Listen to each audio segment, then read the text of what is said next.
Hello everyone and welcome. Hope you guys are doing well. Today we're back with a single faction tournament. So this is basically, it's the same thing. It's the open faction war, but the names were a little bit confusing. A lot of people would come onto the other streams and be like, is this the faction war? You know, where are my beastmen at? And so I decided to kind of rebrand it, change the name of the format. So basically the single faction war format, or the single faction tournament, is going to be best of one, and you play one tournament all the way through. So it's basically an open faction war. So that's that. How you guys doing? Welcome. I'm actually playing in the tournament today. The first game is going to be myself. Yeah, Shetland. So signups, the tournament started at 10 o'clock. We're currently in the top 8. So as I usually do, I'm going to be casting the top 8 games here, which should be quite a bit of fun. So welcome. How you guys doing?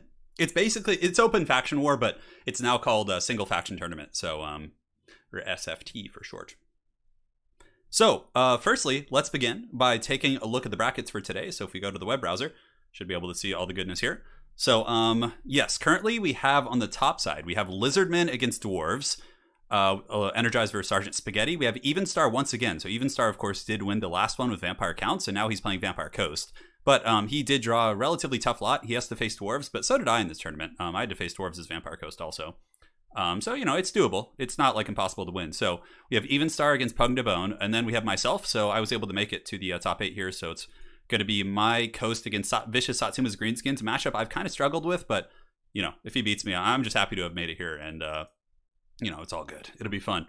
So yeah, I had to play a Vampire Coast mirror match, which was absurd. There was like bloated corpses. Shit got really wild. Then Dwarves, and then I played Empire earlier on, so quite a bit of fun. Then on the bottom side of the bracket, we do have the dreaded King of the Dead playing Tomb Kings. He actually made it to top 8 as well, and he's going to be facing either High Elves or the Blessed Dread, actually, which is super cool. So there'll be High Elves or Dark Elves in the finals. Pretty diverse range. A couple undead, 2 Vampire Coast, but aside from that, no Vampire Counts this time. All the Vampire Count players were actually more or less killed by King of the Dead, which is hilarious. King defeated 2 Vampire Count players in the beginning, so King is the slayer of those folks. So it's pretty funny.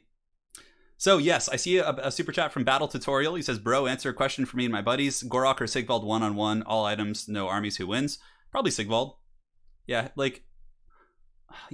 the healing is really big. His combat stats are amazing. Plus, he's got the perfect vigor. He won't get tired. And with Slippery and Heroic Killing Onslaught, like, who cares if he doesn't have, like, good AP? He's going to hit like a truck. Probably Sigvald, although, honestly, Gorok with the right RNG, and, like, if Gorok gets, like, the right RNG while his items are active, he might have a chance there. But I'd be willing to wager on Sigvald.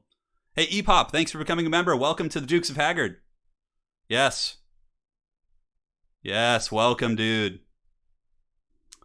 Bo, you got the turn radio. All right, so let's go ahead and get ready to load into the first battle. It's going to be myself against Satsuma. Both armies are ready here, so this should be quite interesting. Best of one, remember, as it is the dreaded faction war format. He's terrorizing me, telling me he's going to be bringing a Gobbo rush against me, a mass squig rush. I'm already very nervous about this, but I figured let's do my game first, just get it out of the way, and so that I can get back to casting, or, you know, progress, but, you know, we'll see how that goes, so... Got to drop a couple chevrons on some things here. I don't know what to do on this guy. Can't afford any of those. I guess we just drop it on a zombie. That's fine. Can't quite do that. Okay, no worries. Welcome, welcome. Yeah, Heroic Killing Blow is really strong. We almost had a Beastman make it to the top 8. It was really close. They just lost the Dwarves on the top side of the bracket. I was really sad. I was quite excited. But so far we got 2 Dwarves, 2 Vampire Coast, Lizardmen, Greenskins, Tomb Kings, and High Elves or Dark Elves. Pretty diverse, honestly. I'd say that's a good range of factions. We almost had an Empire. Soothsayer almost made it, but he ended up having to face Dwarves on a small map, and that's like a death sentence for Empire. So, so yeah, that's that.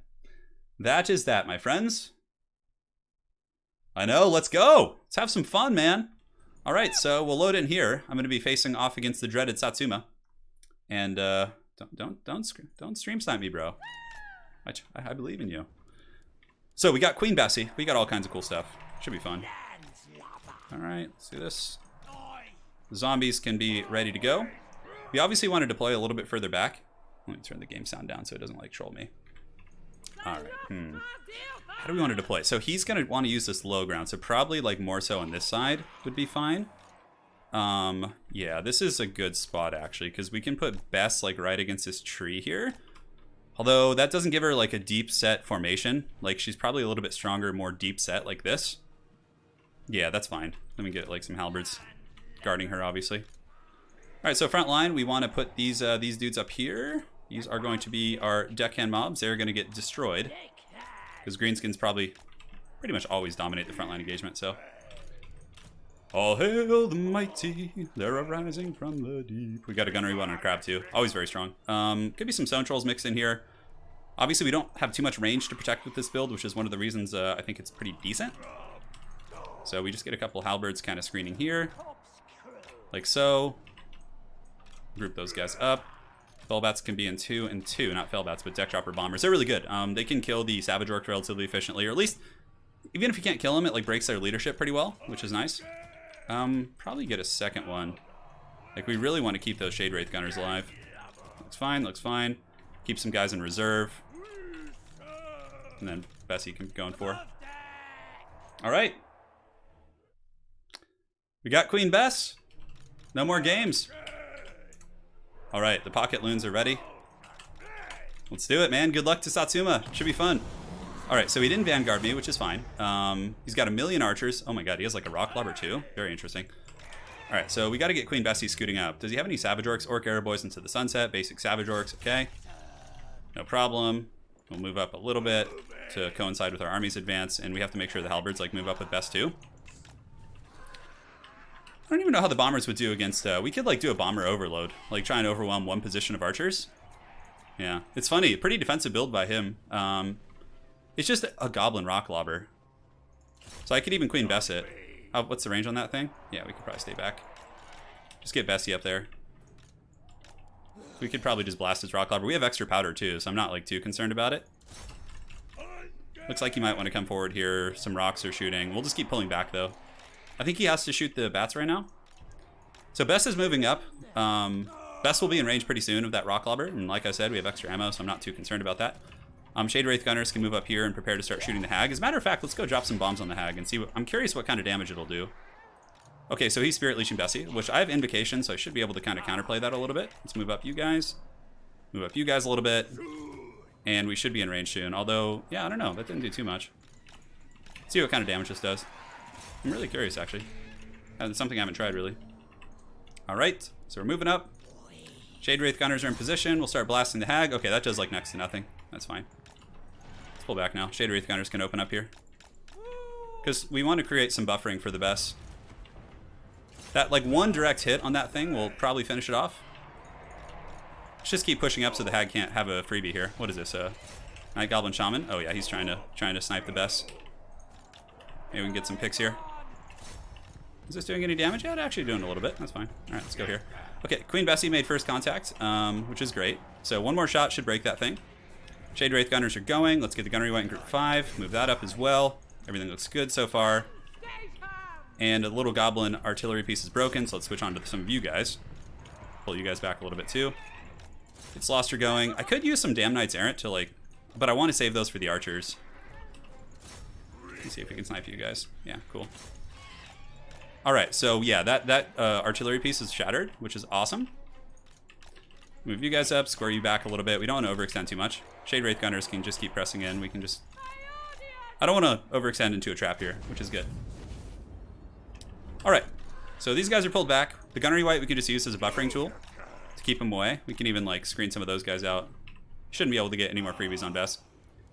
Nice shot. It's good to switch Bess targets like every couple goes at it. Let's get some bombers on the outside of the formation, and we can actually send her right up the middle. He has nothing to stop me from doing that. So, ooh, yeah, look at that. That was a nice shot right there. Shade Wraith Gunner should be able to open up here too. He's trying to get in range of Spirit Leech Bess. Yep, he overcasted it, and Bess is getting hit. I should probably cast Invo. I don't know if that'll actually fix the... Okay, pull back now, which is fine. Sloster can get in there. Keep the Bess going. Okay, his caster is almost dead, which is really nice. I don't know if we have the tools to chase it off, but that's fine. Bessie is still going like a champ. Sloster is now in here, which is great. So we can go ahead and use the Damn Knights Errant right on this blob. Pop Parking Conduit, that should be good. And then we can pull these guys in as well to help out there. I should have done that a little bit more in sync there. And these Fellbats, ooh, these bombers are getting wrecked. I need to pull back here. All right, Shade Wraith Gunners just start blasting into the air boys. We might need to use an Invo to heal them up. That was a big mistake. All right, very good. So he's taking quite a bit. Let's get these Savage Orcs over here. These guys can start working on them, although let's pull back. Let's pull back. Zombies, zombies. Yeah, that was sloppy. But you know, can't have good micro everywhere. You got to make some mistakes here. All right, Shade Wraith Gunners, let's pull you back. Let's go ahead and get ready to drop some summons. You guys just pull back here. These knights are doing the work of the gods, which is awesome. And I have extra powder for Bessie. Just got to make sure I don't do anything stupid and like lose some important units here. Grom the Paunch is going after my lord. Let's go ahead and drop a pistol summon right here to pressure these guys. And these bombers should be able to wreck these orcs right there, which is good. So keep Slaughter moving through. That's fine. Maybe some of the bats will stabilize. It looks like, ooh, no, Queen Bess actually gets ambushed by a bunch of squigs. I might have to use an imbo here to save this. All right, so let's go ahead. Okay, Queen Bess crew got knocked off. We should be able to collapse and save it and pull you guys in as well. So far, so good. All right, Slostra, we need you to pull back now. Gunnery White can keep sniping Grom, and let's just keep moving into grooving. Move you guys here, move you guys here. All right, so as long as Queen Bessie lives, I think I'm okay. So let's go ahead and imbo that crew. Excellent. All right, I think we're good. We cleaned off the back. Looks like those squig hoppers should be done for now. Sloster's in trouble, though. I got to get her back. Doing a lot of damage to this Greenskin army.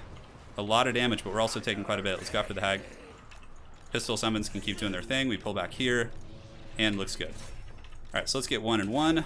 Chase you guys off, pull them up, go after the Savage Orcs, and we can move these halberds up now, too. Sloster is going to need an inbo pretty soon. I feel like it's going okay, aside from my lord kind of getting dumped on a little bit right here. Queen Bessie's back, so we can start dropping some shots into the bunched up archers if we can. Sloster is going to die, but we need some heals. We have some in 9 seconds. If she lives, I feel confident. If she dies, obviously I think I lose. Alright, so let's go ahead and drop some pistol summons here. We can drop the Siren's Call to slow these bad boys down. Pull you back, and then we can go ahead and inbo on Slostra. Very good. Arcane Conduit as well. Let's move you guys up. And it looks like the Lord is getting sniped too. Bessie's getting some great shots. Let's get those bombers going. Go dive some archers back here. Keep you getting back. You guys go here, you guys go here. And it looks like his vampire caster is really, really getting quite low. We need to pull you back though to get the extra powder. Slostra needs to pull back there. Halberds up in front and center. Squared up, and okay, Queen Bess has died. He sniped it. Yeah. So we don't need to worry about protecting Bess. Honestly, the next best target for us to protect is going to be these guys. Keep pulling back and disengaging here. While it's active, we have some ghostly units, which is nice. Let's keep this going. And how are we doing in the backfield? Honestly, it's a pretty close game. I think he's got this, though. Yeah, I'm not feeling super good about it. I might be able to salvage these Shade Wraith Gunners. Yeah, I probably should. I need some firepower. Okay, the Savage Orcs there kind of got crumped, which is good. Let's bombard these guys. You can just keep shooting Grom the Paunch. Shade Wraith Gunners, we need to get them shooting again. So let's start ripping some shots into the Mangy Marauders here. These characters can go after Grom. Do I have taunt? I should have taunt. Yeah.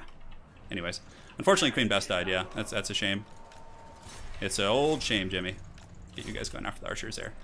Cool, so the Squig Hoppers are broken down. Shade Wraith Gunners should be able to start ripping some shots here. Do we have the tools to defend them is the question.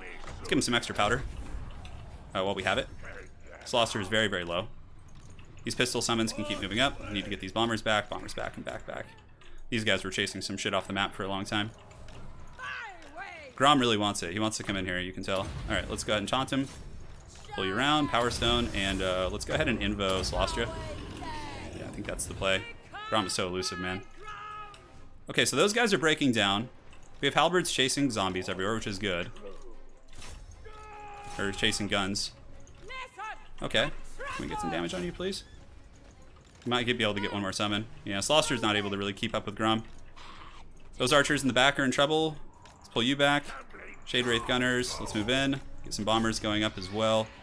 And it looks like he's escorting my my vampire caster off the battlefield. I hate when that happens. I feel so bad. Bombers, finish off these little rats. You guys go here, you guys pop here. Shade Wraith Gunners can shoot into the Rustiers, actually, that's fine. Okay, we have a summon, which is cool. Okay, good, my lord actually survived. Let's get the Queen Bess crew cup fighting as well. So you guys just keep wrecking these archers here if we can.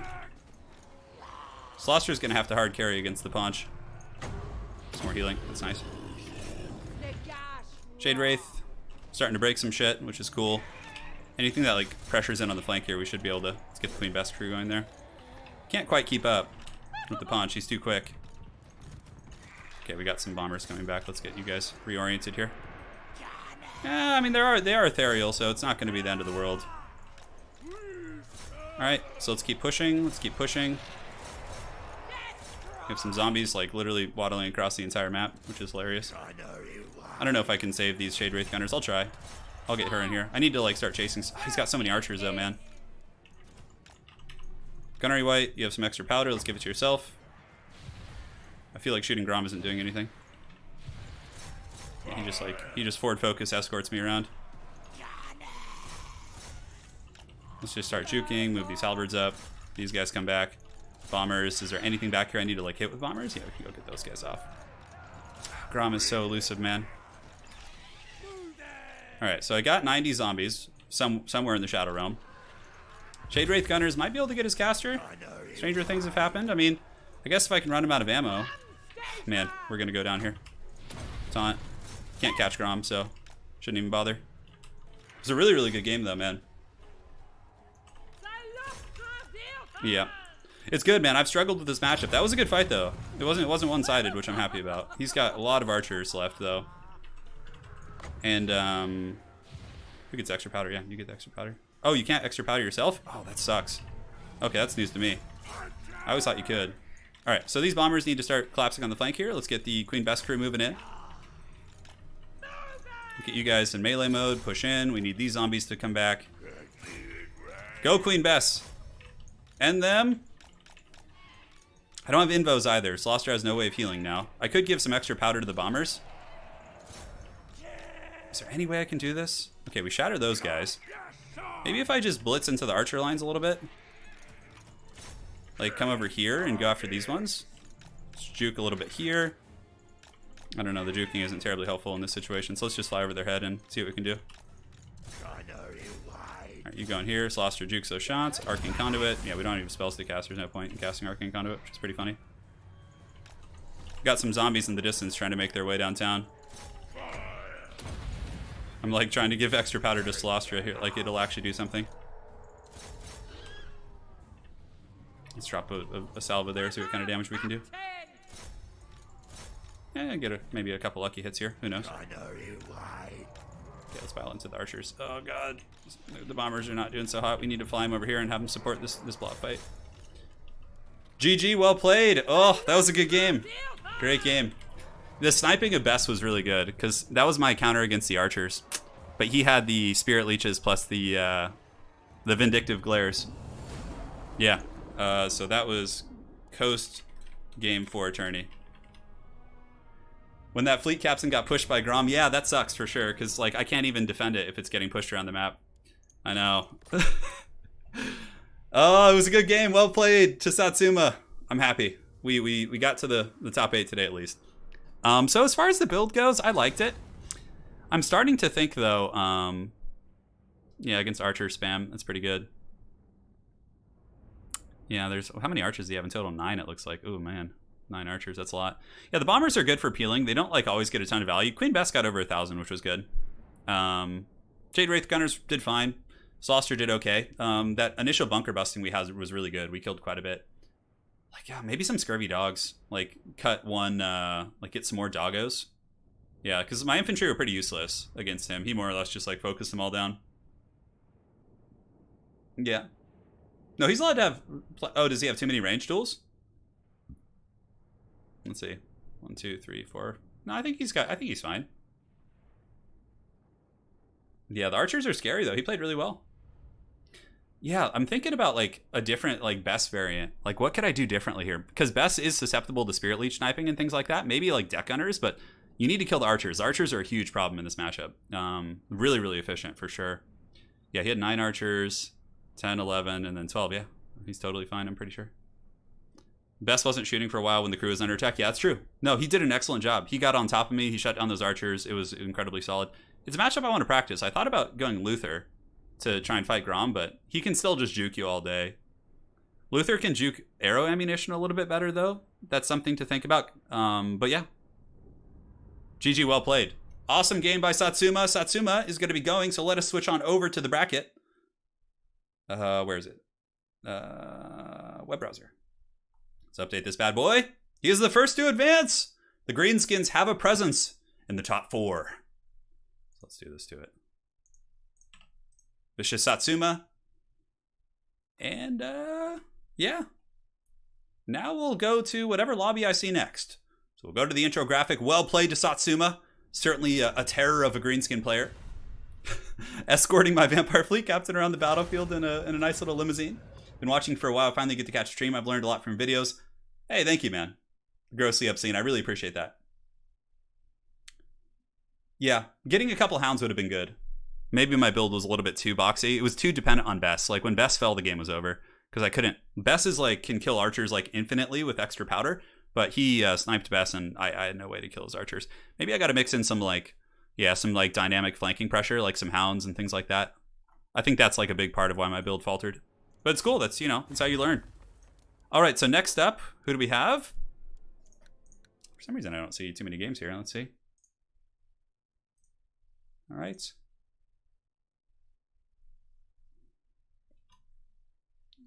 Did you already do it? All right, so let's have them make their lobbies. Gonna message the top 8 folks right now. Make sure they're on board here.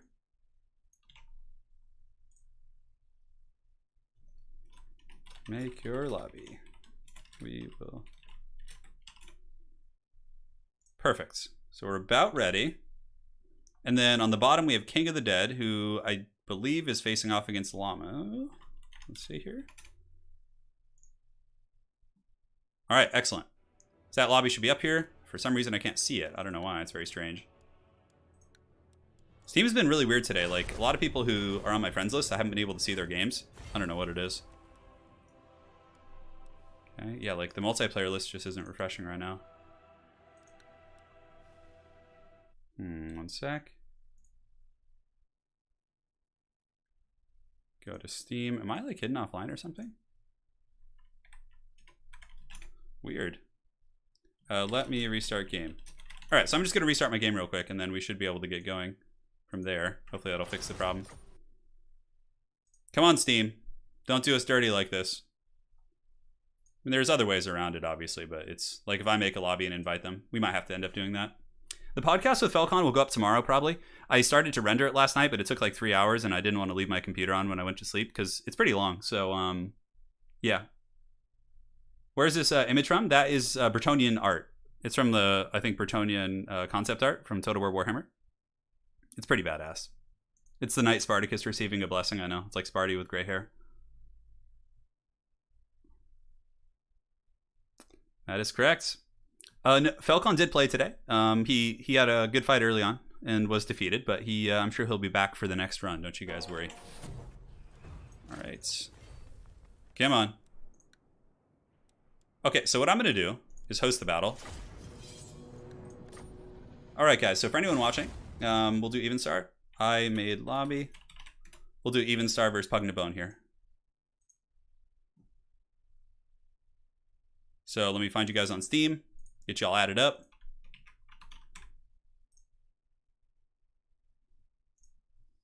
And then we have Pug. Pug and a Bone. Yeah, mortars could also be a better answer, like in terms of like a safer bet, because going mortars, I mean, you can't snipe them as easily, right? Queen Bess did get attacked, but we invoed it and saved it. It was the Vindictive Glares that actually killed it. Yeah. Cool. I think this is the wrong guy. No problem. No problem, man. We'll see you in the next one. All right, so let's get Pug and Bone in here. So this is actually going to be Dwarves versus Coast, which is a super hard counter. I had to play this one in today's tournament. I played against Grombrindle. I'll cast the replay separately. It was really really close. But I found a build that I felt was pretty good against Dowie. Good luck, have fun. Map set. All right, so the players can do their picks and builds now. We'll get this party started. I think the invocation will like resurrect the crew, but I don't know if it actually heals the HP on the big piece itself. Yeah, there's no Skaven today, no Wood Elves, and no Vampire counts. Last time, Contenda, you have a great point. Last time we had mostly those factions, right? So it's pretty cool. Yeah, it's like in the last open faction tournament we had, which was, I think, on Wednesday or something. It was like very much like dominated by vampire counts and all that, and wood elves too, and greenskins. It was vampire counts, wood elves, and the greenskins almost across the board. And today it's dwarves and high elves. I don't know. I think high elves are down there on the top 8. We had a high elf player make it as well, which is really cool. And Tomb Kings as well. So pretty cool. I'm really curious to see what Evenstar will do. In my experience, this map is actually pretty decent for Coast because they can play like arty spam and like try and like really draw the dwarves out, which if you're not like a seasoned dwarf player can be really stressful. But I'm sure Pugnabone will be fine. He's a really good player. Yeah, I don't know. It's hard to say. Iceforged Legion. Yeah, the Iceforged Legion is really cool. Yeah, no vampire count mirror matches. Oh, thank the Dark Lord. You know, that's not what we're here for. Poland is watching. Hey, Cześć, my friend. Jak się masz? Co to robisz? Poland is indeed watching. Anna's watching too. She lurks in the shadows. Now we're going into Galbraz. We're doing the same maps, so so there'll be the same maps for the up until the grand finals, more or less. The round of 4 will have its own map, just to keep it fair and equal for all players, so they're playing on the same grounds. That's more or less that. So let's go ahead and load in here. Switch into the glorious battle. Thank you guys again for joining. And here we are. All right. Let's do it to it. Let's do it to it, my friends. Best of 1. King of the Dead, yes, he had to defeat all the vampire count players and banish them to the Shadow Realm. He had to fight 2 of them, which is hilarious. So, the build I used against Dwarves earlier and was able to win with was double Depth Guard. Double Depth Guard. What else was there? Yeah, double Depth Guard, triple Cyrene, zombies, quad Deck Gunner. No, triple Deck Gunner. So basically, like, the Deck Gunners sniped the Dwarven missiles, and then the Dwarves had to advance into Depth Guard, and then they kind of got grinded down. It was a really, really close fight, for sure. All right, guys, so if we take a look at the build here for Evenstar, he is going to be trying to play the artillery game, which is a little bit risky. If the Dwarves bring any cannons or any of that type of play, this is going to get dunked on pretty hard, but it looks like his gamble may have paid off, as Pugnabone did not go for an artillery build. Rather, he's going for more of a rush. Dwarf Warriors, Quarrelers, I think, or Rangers. Yeah, Rangers are better. They can't be shot by Bess until they're very close. He's got a couple Quarrelers in the back. He's got Quad Slayers, which is very standard Grombrindle and Gotrek here. And for the Coast Army, Syrenes are very, very solid against Dowie. Grombrindle can kill them, but aside from that, they're very difficult to remove. Vampire Fleet Admiral, Carronades, Queen Bess. Yeah, double Carronade and Queen Bess. And Syrenes, you wouldn't think they'd be good because they do magic damage against Dowie, but they actually are because they have decent AP values, proportionately speaking, and even with a 25% mitigation, still not bad. And they're super hard to kill. Dwarves don't have a lot of magic damage outside of like Grombrindle and trying to think what else. I think Gotrek does magic damage too. So that's actually really nice. Really good tech by Pugnabone. Aside from that, he's got zombies. We got a Vampire Fleet Admiral of pistols. We have a Gunnery Wight here for Evenstar, very much for sniping the Dwarven leadership. And a couple Scurvy Dogs in the back just to troll. The build looks fine, honestly. Pugnabone's going to have to be aggressive and shoot the right targets, and he should be fine if he does that.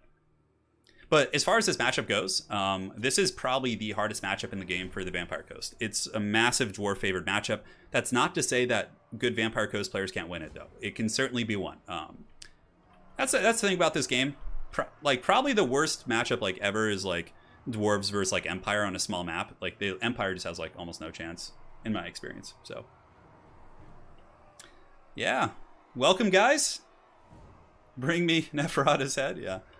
The Warhammer boys, yeah, they do have it, but the problem with them is they're such a juicy target. You don't really want to go elite against Coast. It gives them pretty good assets to kind of focus you down. So, yeah, I don't know. Hard to say. Start when ready. But this is pretty standard, like for, a bunch of Slayers, a bunch of, bows, and just some cheap infantry, and you can usually do the trick. Syrenes you can crumble down, but he needs the press onto Bess. The mortars are, a bit of a problem. They're not those are carronades actually. So, I don't know. If there was like 2 dwarven cannons, I think Vampire Coast would be in big trouble. Based on this map and like how big it is, I think it gives the Vampire Coast a fighting chance, because the Dwarves have to advance on them while taking like Queen Bess shots and things like that. But if I think based on armies, if Pugnabone plays well, doesn't make too many mistakes, obviously Evenstar is a good player and will force mistakes out of his opponents. But if he doesn't make any unforced mistakes, I think he more or less should have a pretty good advantage here. The Dwarf Empire matchup's pretty. Oh, nice little dodge there on Queen Bess, but now he's going to be advancing forward. You kind of just have to take it, There's Gunnery Wights there, so Bess is more or less going to be having unlimited ammo. Unlimited ammo. And it's going to be relatively scary. Here it comes. Dwarf Warriors getting in there. You can see the dreaded cannonball coming in. Going to be dropping some shots here onto, let's see. Yeah, I don't know if dodging backwards is worth it. I think you just keep the whole army moving and maybe pull that one dwarf warrior backwards instead of dodging with your whole army like that, because obviously he has him in one big control group. Although it's a little bit quicker, I'm sure, for him. So let's see. Yeah, you see he's dodging backwards again, and honestly, he hasn't really been hit yet. Best might get him this time. Nope, okay, he's good. Well, he's making me eat my words. So far, it's paying off. I'm just a little bit concerned that it opens him up to more firepower coming in. Carronades might be a little bit obstructed, too, based on this hill. Although Carronades are shooting in, yeah, like killing a couple dwarf warriors here and there. But yeah, you can see he's pulling back now, whereas if he had kept marching, he might have already been in the battle lines, getting, fisticuffs here. The admin's flooding chat. Yeah, they are. So here it comes. The dwarf warriors preparing to advance. Another bombardment coming in. Pretty close call. I believe there's another dwarf in the top 8 too, so Evenstar might end up having to face 2 dwarves depending on the winner of the topside matchup, which is hilarious. There's also a High Elf in here, although I would say High Elves, though they have a small advantage against Coast, I don't think it's that big of a deal, because Evenstar clearly mains Coast, and you can see now he takes a big shot with his dwarf warriors there. And that is the Dwarven Press. They got to get in there, man. They got to go fisticuffs. Start getting those bow shots in. Mass bows are very good against Coast. You saw Satsuma do it to me last game. Dwarves can do the same thing. But if they don't hurry, Bess is going to get too much value, and she has basically unlimited powder. She's not going to run out for a long, long time. So here it comes. The Dwarf Warriors need to advance. Man, yeah, see, he keeps juking back like that. Oh, I don't... Yeah, he needs to be advancing here. I think that juking is really, really hurting him here. If the Dwarves win this and then Dwarves beat Lizardmen, we would have a Dwarf Mirror match in the round of 4, which would be really, really funny. So Noctil is going to be dropping a summon in the middle of the formation. Very, very standard. Pretty much every Coast player and their dog does that. Skaven as well. Same thing you want to do. Dwarf Warriors fighting Sirens. They do lose that matchup. So what needs to happen is the Slayers need to come around the back and either surround the Sirens or... and look, there's actually a Von Hills going down, which is going to give those Sirens some decent damage. Pretty cool. You don't see Von Hills too often. But now the bows are shooting into handguns, which is good. Handguns are a consistent source of AP damage, so getting rid of them is certainly not bad at all. Now some Scurvy Dogs coming in the back here. Slayers are going to be fighting Sirens. Not the best engagement for Slayers. And so far, Evenstar is getting good engagements across the board. But, it's still very tough to remove the Dwarf mass. But Queen Bess doing some huge damage, man. Queen Bess is no joke. She does not mess around. Especially when there's no cannons to shoot at her. Which, on a big map like this, I would have expected maybe some Dwarven cannons. But, yeah, honestly, take these Slayers around the back. And just start pressing into the artillery. Coast has nothing back here to defend with. Evenstar might be able to pull his, Sirens back. But in this case, I think these Slayers could potentially just win the game. If Pugnabone takes them, outmaneuvers his force, gets on Queen Bess, I would run even right past the Carronade and just get onto Queen Bess. Queen Bess is the one thing that's really ravaging all the archers. And despite the Scurvy Dog pressure, good play here by Pug. He's able to switch his Quarrelers and start shooting at the Scurvy Dogs here and peel those guys off relatively efficiently. Now we got Grombrindle and Queen Bess. Oh, but it looks like he's going to go after the guns. Honestly, I might just ignore those. Sirens doing great damage around the battlefield, winning all of their respective engagements. Even against Slayers, they're trading very, very well. But the Dwarven bow line is pretty resilient, tenacious. For the most part, the Scurvy Dog threat is over. And it looks like the Dwarf Slayers are going to be piling in, going after the gunnery mobs, which, isn't a bad play. But, yeah, I don't know. It's hard to say. Evenstar is a little bit ahead in this game. Someone needs to shut down Queen Bess. I mean, Grombrindle can do it, but it's not going to be quick. The Slayers really should just go on a sweeping run through the back line and just kill all that shit. They don't need to be fighting the handguns here right now. So far, the Dwarven bows are moving up. I'm not sure what they're going to be shooting. They could start shooting these Sirens. There's any number of targets they could go after. We have some Slayers actually chasing Noctilus, which I don't know if I agree with. I think that it's kind of, save him for last. Grombrindle and Gotrek can kill him in the late game. Use the Slayers to pressure into the gun line and take advantage of their mobility. So here, Gotrek is going deep on one of the cannons. And Grombrindle's trying to take out Queen Bess, but it's not he's not going to kill it super quick. He's just going to put Queen Bess in guard mode and just keep shooting. And Queen Bess has probably gotten massive value. Already up to 81 kills, plenty of ammunition, and let's go and take a look. Yeah, 1,600 value, that's brutal. And Grombrindle's not even attacking it. He's just kind of standing there. Whereas the Slayers would have already killed this. One cannon's going down though, which certainly feels good. Sirens are getting hit with some big crossfire, and Noctilus chasing Rangers is actually good for the Dwarves. And just kite Noctilus around the map, who cares? And send the Slayers right up the pipe and get them on top of the zombies. You need to be more aggressive here. And now this cannon crew's going down. It looks like Gottrek's going to be coming in, and yeah, he needs to repath Grombrindle because Grombrindle's just kind of standing there and checking out the workmanship of Queen Bess instead of attacking it, which is, honestly, this is probably going to cost Pugnabone the game. If he doesn't kill Queen Bessie and make sure his units are attacking it, he's going to lose the game. Because everything else is going relatively poorly for the Dowie. I mean, in a couple areas, they are crumbling Sirens, which certainly feels good. But yeah, the Sirens are dominating the Dwarf Warriors in combat, and then Slayers being forced to fight Sirens is super inefficient. And finally starting to attack here. He's getting in on Bessie.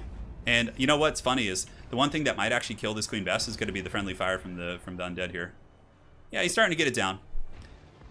Definitely not an efficient usage of time though with the two characters. Like if those Slayers had just beelined, Bess would be dead, the cannons will all be dead. But finally Bess does die, which ironically is probably from the handgun fire back here, which is really funny. Balance of power still in Evenstar's favor. Sirens are a problem, but the thing is, if the Dwarves can kill all of the range tools, you know, and get rid of the powder and things like that, then the Sirens will be easy to kill for Grombrindle and Gotrek.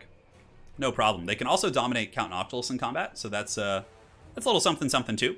So that cannon crew able to pull back. We got dwarves running all over the battlefield. Looks like here we got 26 Slayers moving in. Slayers might be able to defeat these Sirens. It looks like they have them crumbling, which is certainly one of the best ways to do it. And Balance of Power is a little bit Evenstar favored, but it's creeping ever so slowly. Yeah, get on the handguns. Cannons aren't that devastating here. But he gets caught in the zombies, which is unfortunate. He's going to have to micro those guys and move them. And it looks like more Sirens are coming back this way. We got some Dwarf Warriors coming in. These Sirens are crumbling down, and these ones might have some problems, like if they can get crumbling, like if the bows here can start shooting, who knows? Very, very close game, though, for sure. So these are actual zombies. They might be crumbling here. Dwarves are collapsing with Slayers on top of the pistols here, but it looks like it's only 3 Slayers, so not a significant amount. Sirens are very quick, too. They almost have 50 speed, so they're actually quite a bit faster than the Dwarves. Yeah, shut down the handguns, though. I mean, because Gromby and Gotrek are both unbreakable and can more or less solo vast portions of this Vampire Coast army. Count Noctilus is off in the Shadow Realm somewhere, I think. Oh, that's not even Noctilus. Oh, it's a Vampire Fleet pistol. Okay. My bad, guys. It's not Noctilus. It's a pistol captain. So that's going to be even easier to kill. But the Gunnery Wight can give it extra powder. Gunnery Wight is also an exceptional sniper, so you got to watch out for that. Now we got bows shooting into handguns here. Sirens might die to this massive Slayers with a little bit of bow support. It's hard to say. These two bow units are shooting into these Sirens in the distance who are still weak binding, but they're doing such a good job sweeping up the Dwarf force. And yeah, you know, this is proper. You got a big map, you kite him, you enjoy, you live life, and you prosper, man. So the pistol captain's on its way back. Sirens proving to be a huge, huge problem here. But Doggy piling on with the Slayers, ignoring the Sirens, whose damage output isn't that great, onto the pistol mobs is the proper choice. That's really good. If you can crumble the handgun mobs here, excuse me, not pistols, that will be very, very strong. So here, these zombies, I guess you might as well fight them. If only Felix was here to provide some healing. But it looks like the Gotrek is going to be hunting the Gunnery Wight. He is faster, so Gotrek could potentially catch and kill this character, which would actually probably get the Dwarves back in this game a little bit. Slayer's doing the work of the gods here of Grungni. They're able to punish down the Gunnery mobs here. They have them at -4. Just keep pathing through, crumble those guys down, because, you know, if you can kill the ranged, like I said, the kite isn't going to be nearly as bad. But the Dwarves looking pretty bare bones everywhere. A bunch of random, you know, crossbows coming back in the distance here. Grombrindle should be able to finish off these deckhand mobs as they are crumbling at negative leadership. And Gotrek's on the hunt, man. He's Duran Duran. He's hungry like the wolf. All right, King of the Dead, we'll do your game next. And here comes Gotrek moving in, man. Cannon shots shooting as well, trying to peel. Cannon's running a little bit low in ammo. But Pug needs to, needs to kind of juke around these zombies and not get caught in that center mass there. This cannon, also, he could go over there and maybe finish it real quick with Grombrindle, but it looks like he's going to keep chasing the Gunnery Wight. Now, Gromby isn't as quick. He's 32 speed. He's a normal dwarf, so not a Slayer. Handgun mobs here, probably crumbling. There's still 4 Slayers leading to the crumbling, which is hilarious. We got 4 Slayers right here. And we got 13 Quarrelers in the Shadow Realm coming back. This is a pretty close game, actually. Despite, you know, the way it looks right now. It's going to be really hard to kill those dwarf characters, with especially with a pistol character. But the problem is Gunnery Wight giving extra ammo to the pistol character means more or less like infinite kite. And a beautiful, beautiful invocation there by Evenstar. Able to hit Queen Bess. So basically, Queen Bessie plus the Carronade here is going to be pretty darn good. So Gotrek's going in deep. He's moving in onto the Carronades, which is certainly good. Kill the ranged, like I said, and then you have a chance of winning. Looks like the other cannon crew is coming back, which is... Man, you see that one Slayer misplay in the early game? If those Slayers had moved into the back line and swept up all the cannons, I think that would have been a game win for the Dwarves. It's just the one little mistake gave Evenstar a way back into this game. Well, he was ahead more or less the whole game, but it gave him potentially the game. Got a couple Rangers moving in. Gotrek, though, doing great work. Just kind of beating on these units here. And yeah, definitely juking with the White Dwarf is a smart play. But there is so much pistol sniping, and this is either Foot Luther or Gunnery Wights. This is probably one of the best ways to kill Dwarf Lords with the Vampire Coast. So Gotrek here, he gets Grombrindle, has no fear. And yeah, he's able to get in and cleave one of those gunnery mobs there. Yeah, this is over. There's no way the Dwarves can win. There's too many Sirens. Like, the Sirens are just going to sit and cycle charge, The guns will just keep shooting. The Dwarf Lords will most likely fall. A very good showcase by Evenstar, though. He certainly played quite well here. Didn't really make too many mistakes, but I think he more or less capitalized on the lack of aggression from Dwarves. Like, they had many opportunities to beeline Slayers right up the middle of the formation and really kill quite a bit of stuff. But in the end, he paid the troll toll. So this Carronade probably going to crumble down. This Queen Bess crew still going strong, man. Queen Bess is not joking. I've seen games like this where the bounce is like this and then it kind of switches back, but there's so much ammunition here. Unless like a huge mistake was made by Evenstar. Evenstar would really have to throw right now to lose this game. Like really, really, really hard to throw. The Dawi do have answers for Sirens. I mean, Grombrindle and Gotrek can both kill them very quickly. I just think some of the engagements for the Dwarves were a little bit off. Not to say Pugnabone played bad. He played a good game. But yeah, Evenstar was able to get the better engagements. So Gromby coming in, starting to karate chop some of the zombie pirate gunnery mobs here. He is unbreakable now. Grombrindle, of course, got that change in the last patch. And Gotrek is battling a bunch of zombies here, all of whom are still crumbling, including the Queen Bess crew. And look how quickly Gromby can, really, really beat up these Sirens. He hits very hard against them, but they do have good AP too, and they also charm him and lower his melee attack, so that's something to consider. Good ammunition. The Gunnery White really is the MVP here. It's giving, like, without the extra ammo, like, if these guys had to fight melee, it could be a little bit problematic, but, vampire characters are not slouches in combat. They can move in and fight. So he could probably take the Gunnery White plus the Vampire Fleet Admiral and 2v1 Gotrek and kill him really quick. But the Sirens are dying rather fast to Grombrindle, but he's taken about 400 damage since we last looked.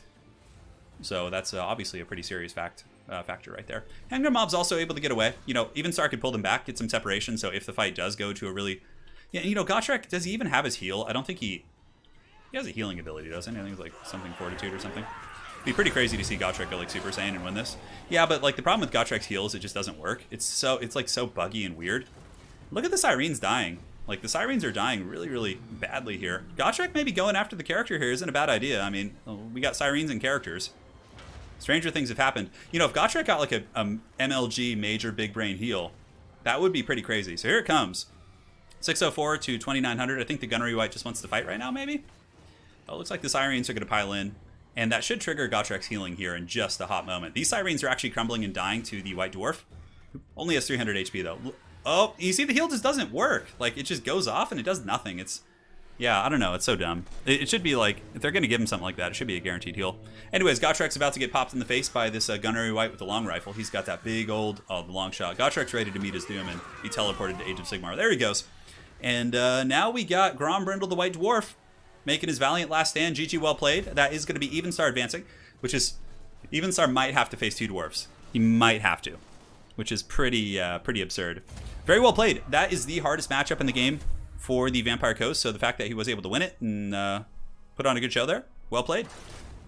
Well played. Yeah, the Slayers needed to be a little bit more aggressive in that back line. Avoid the Sirens to the best of their abilities.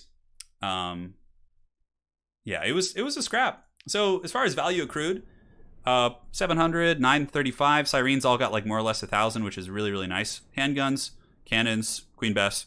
Queen Bess was the problem.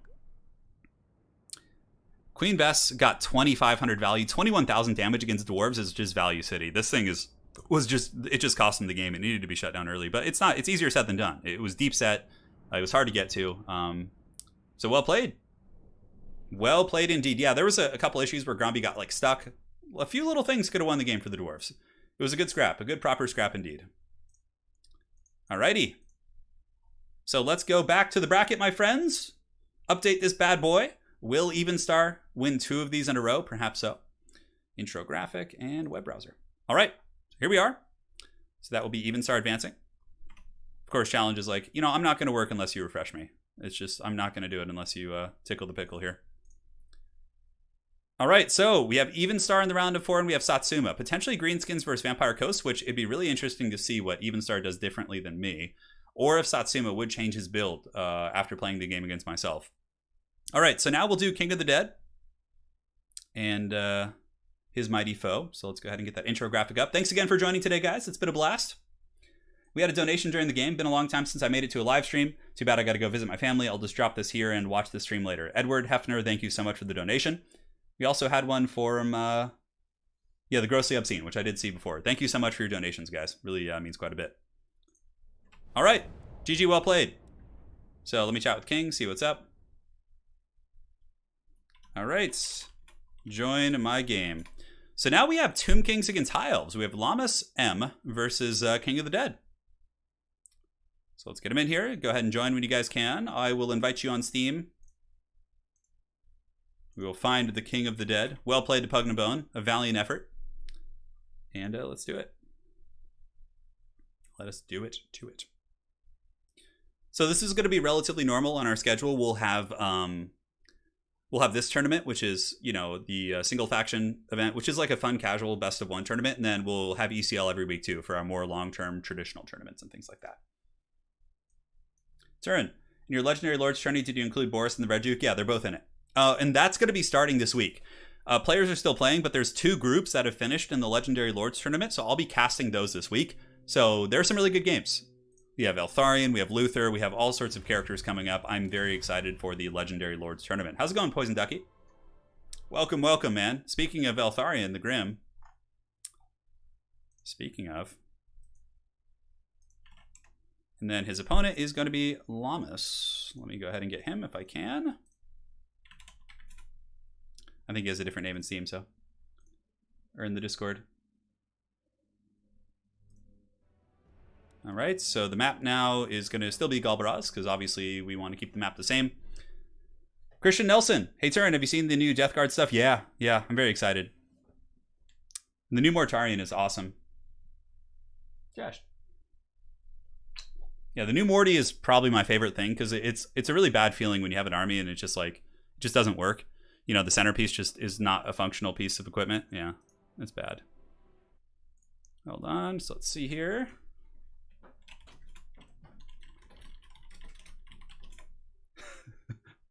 I just messaged King again. Told him to hurry up. He's eating a hot dog. So we got Llamas Moon is here, and there is King. So let's go ahead and get the score plates ready. And King of the Dead. All right, and then we can switch into the lobby here. Let's get this party started. Shouldn't take too long. Best of one, you know the army picks can be a relatively quick process here. So we got a donation from Christian Nelson. Hey, Turin, seen the new Death Guard stuff? Yes. So thank you so much, Christian, for the donation. I'm very excited.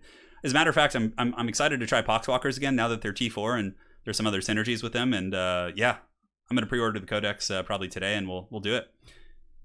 We did not get a High Elf in the top 4 last time, but High Elves can do well in these tournaments, in these best of ones. They can definitely do it.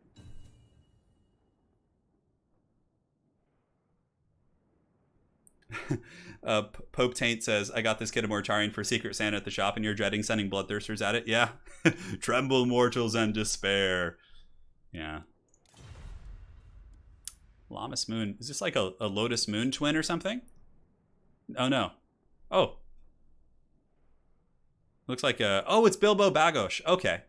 Yeah, Llamas is he's a really solid Polish tournament player. That's cool. Should be fun. I have an Age of Sigmar army, but it's just my Empire army from Fantasy. So I have like 9 Demogryph Knights. I have Karl Franz. I have like a Wizard. And I just like, if I want to play an Age of Sigmar game, I just use them. Using the Cities of Sigmar rules. So, yeah. That's the jam. Yeah, King loves his Necropolis Knights. That's like his signature style of play. Although against High Elves, you have some options. You know, some High Elf players will go like triple Bolt Thrower here. So you got to like respect that, because they can pick off the Necropolis Knights pretty well. All hail the mighty. They're arising from the deep. Anna's battling the dogs, it sounds like. Darlin, are you battling the dogs? Yeah.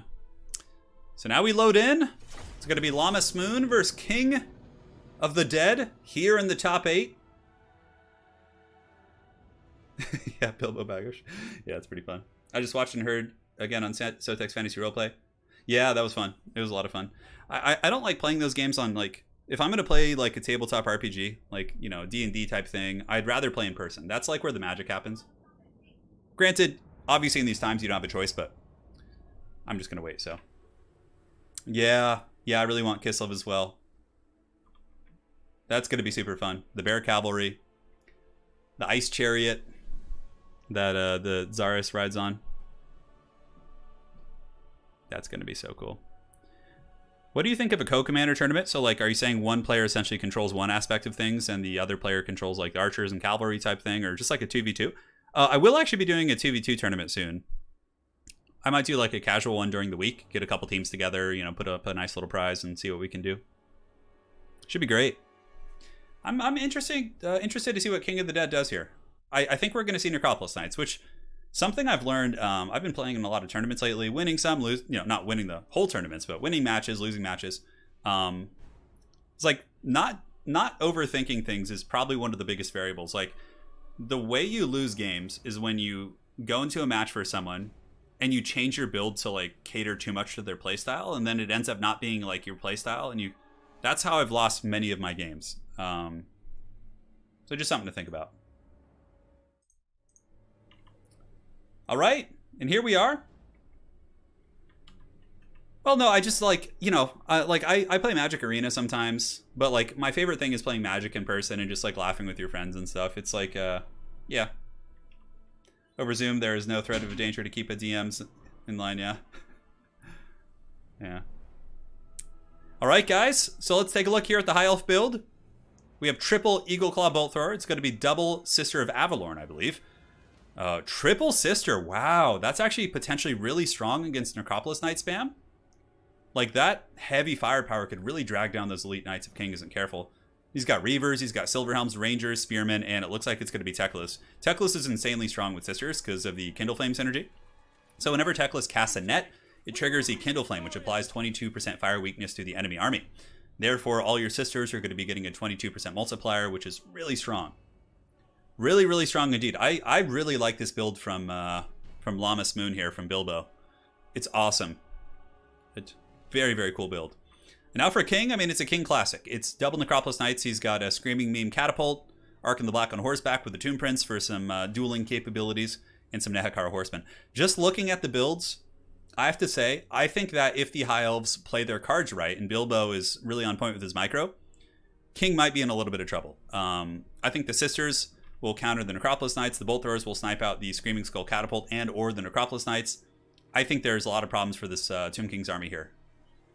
Now, if we saw like a little bit more range, like maybe a casket, something to kill those Sisters, but man, oh man. David, I don't even play this game, but I binge watch your videos. Thanks for keeping me entertained. Hey, I got you covered, man. That means a lot. There's a couple games I watch that I don't play, namely StarCraft nowadays. I haven't played StarCraft in like maybe like 8 years. StarCraft 2, since Wings of Liberty. And I still watch it. I still watch like all the tournaments, and yeah, it's a blast. John Lynn, hey Turin, any plans for Ultra Fun Tourney? Yeah, I might go back to that. Yeah. Thank you for the donation, David and John. Let me know your predictions, yes. No need to wait. So let me know your predictions in chat. Do you guys think the dreaded King of the Dead will overcome the Teclis Sister combo, or do you think the Aster will take it? Will Teclis take Ark in the Black to school, teach him a lesson about magic? We will find out. And now here they come. Bolt Throwers should be able to open up right away, start popping some shots here into the Skeleton Horsemen. Granted, advancing the Bolt Throwers, I would honestly just put them onto the... the Catapult's not going to be too devastating. I would just ignore that. Probably shoot the Necropolis Knights.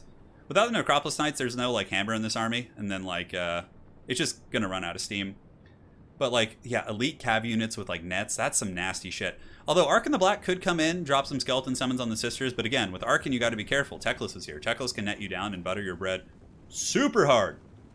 So Bolt Thrower shots are shooting into King's Heroes, but King of the Dead obviously has some pretty good controls and going to let that happen. So again, I would switch the Bolt Throwers onto the Necropolis Knights. It's more or less guaranteed value. Your opponents aren't going to be able to dodge it too well. Now the Screaming Meme Catapults are shooting in. Going after Sisters. Looks like Llamas here is going to be juking. He does pull back. Nice little dodge there on the Screaming Meme Catapults. And now it looks like the Bolt Throwers are going to be switching onto the Necropolis Knights. And yeah, making contact. It looks like they kind of dodged that one shot. King might keep them back. But now you can kind of switch over here, and it looks like these Necropolis Knights are starting to take some damage. Like every couple shots you get there will kill a Necropolis Knight model. So far in this this new tournament format, we've had a couple wins. The first one was won by Falcon with Lizardmen. And the second one was won by Evenstar with Vampire Counts. So there is still a Lizardman on the top 8, which we haven't casted that game yet. I believe it's energized on the top. I can't quite remember. So yeah, we'll see.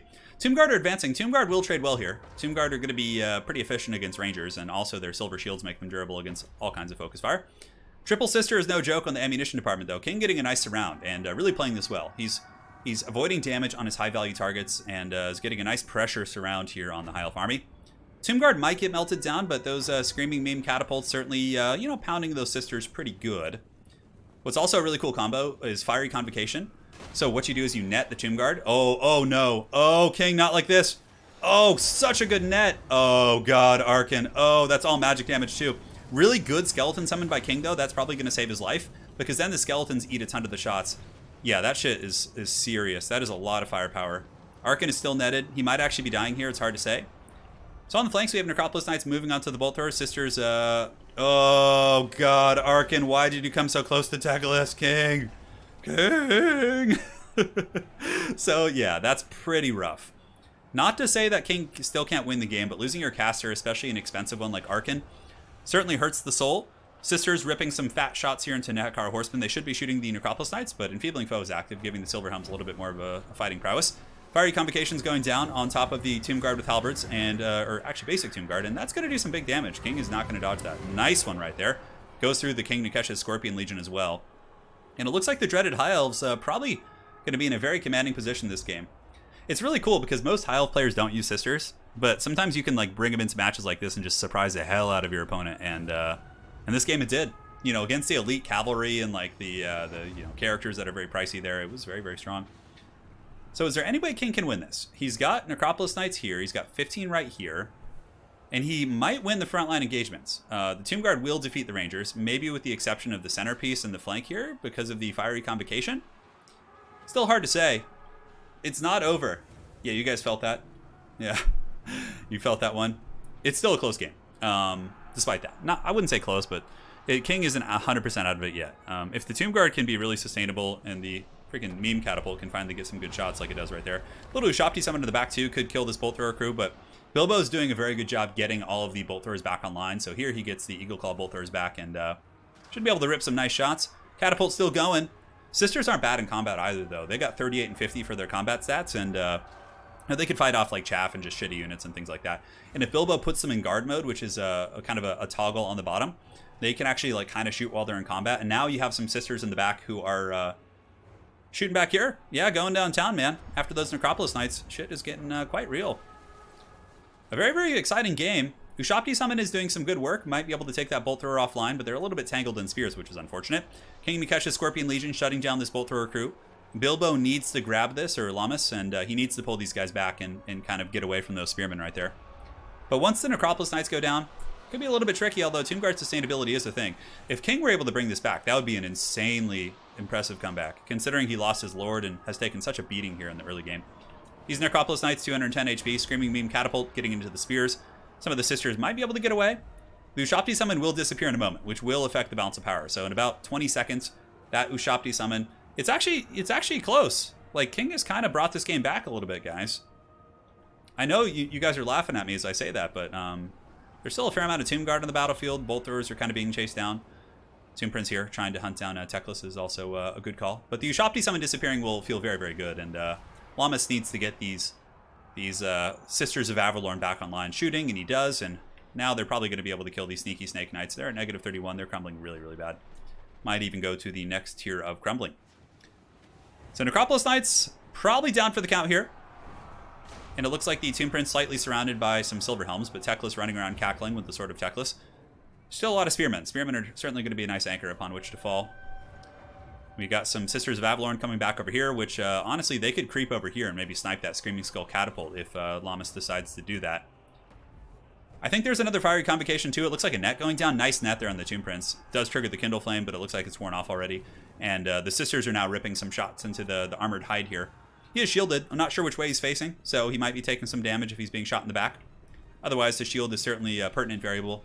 But now you see Lammas really pull ahead here in this game. He's pretty substantially ahead on the balance of power now. King's army's kind of falling apart. The Tomb Guard are being grinded down. Silver Helm cycle charging is very effective at just kind of killing chaff and things like that.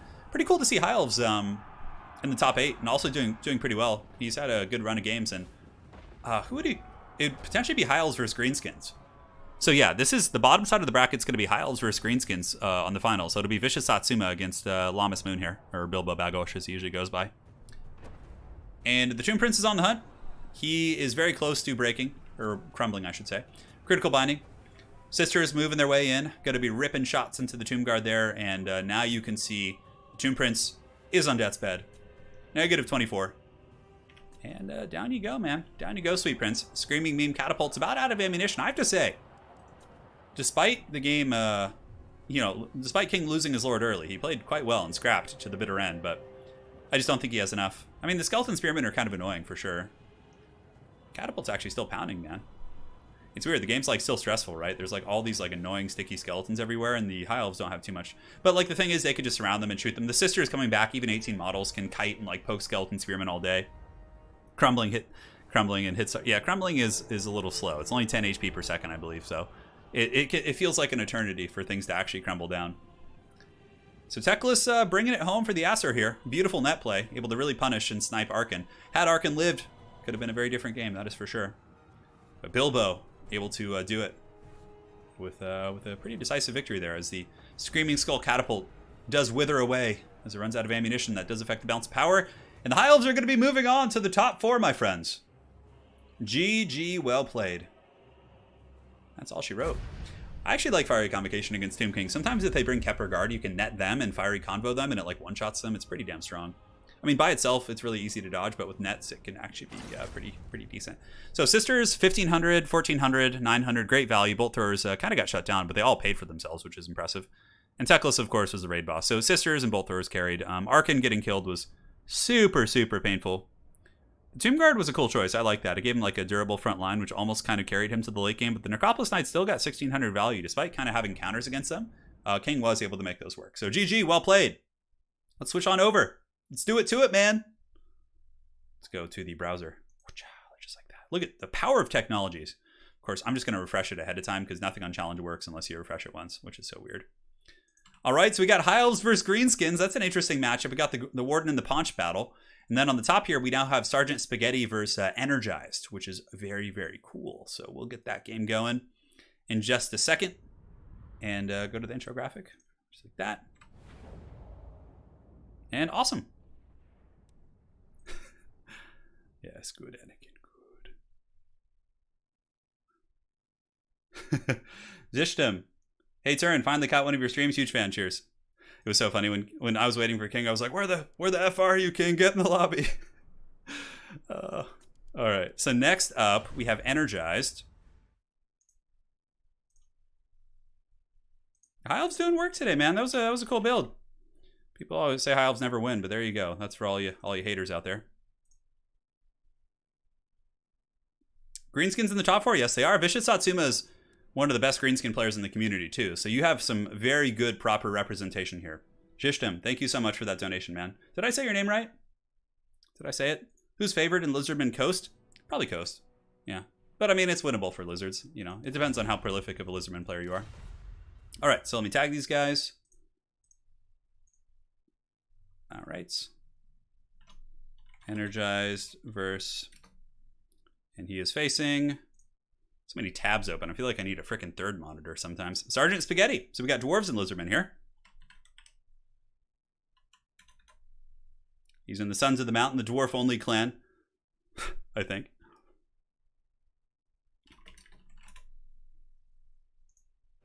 All right, they're in. Excellent. So let's load into the lobby, get the Condom Wolf ready to go. We've got to wrap that bad boy up. And jump into here. Looks good. The Wolf, who's on the left-hand side. It looks like it's Energized. Who already has a build saved. He's ready to go, man. He's like, let's do it. Energized versus Spaghetti. I think that's how you spell spaghetti, right? How the hell do you spell spaghetti? I should know. I'm part Italian, but is it 2 T's? Yeah, looks like I got it right. Cool. Wow. These dudes are just like ready to go, man. Both players just instant like, all right, I got to build save for this. Let's party. So Galbraz it is. Next time I'll make sure we have different maps in the round of 8, just so that you guys get a little bit more diversity. Today I didn't want to change it after I put it because players were already like planning for those maps. So, but next time I'll do that. So my apologies. Hey Zach Wade, everything's going good.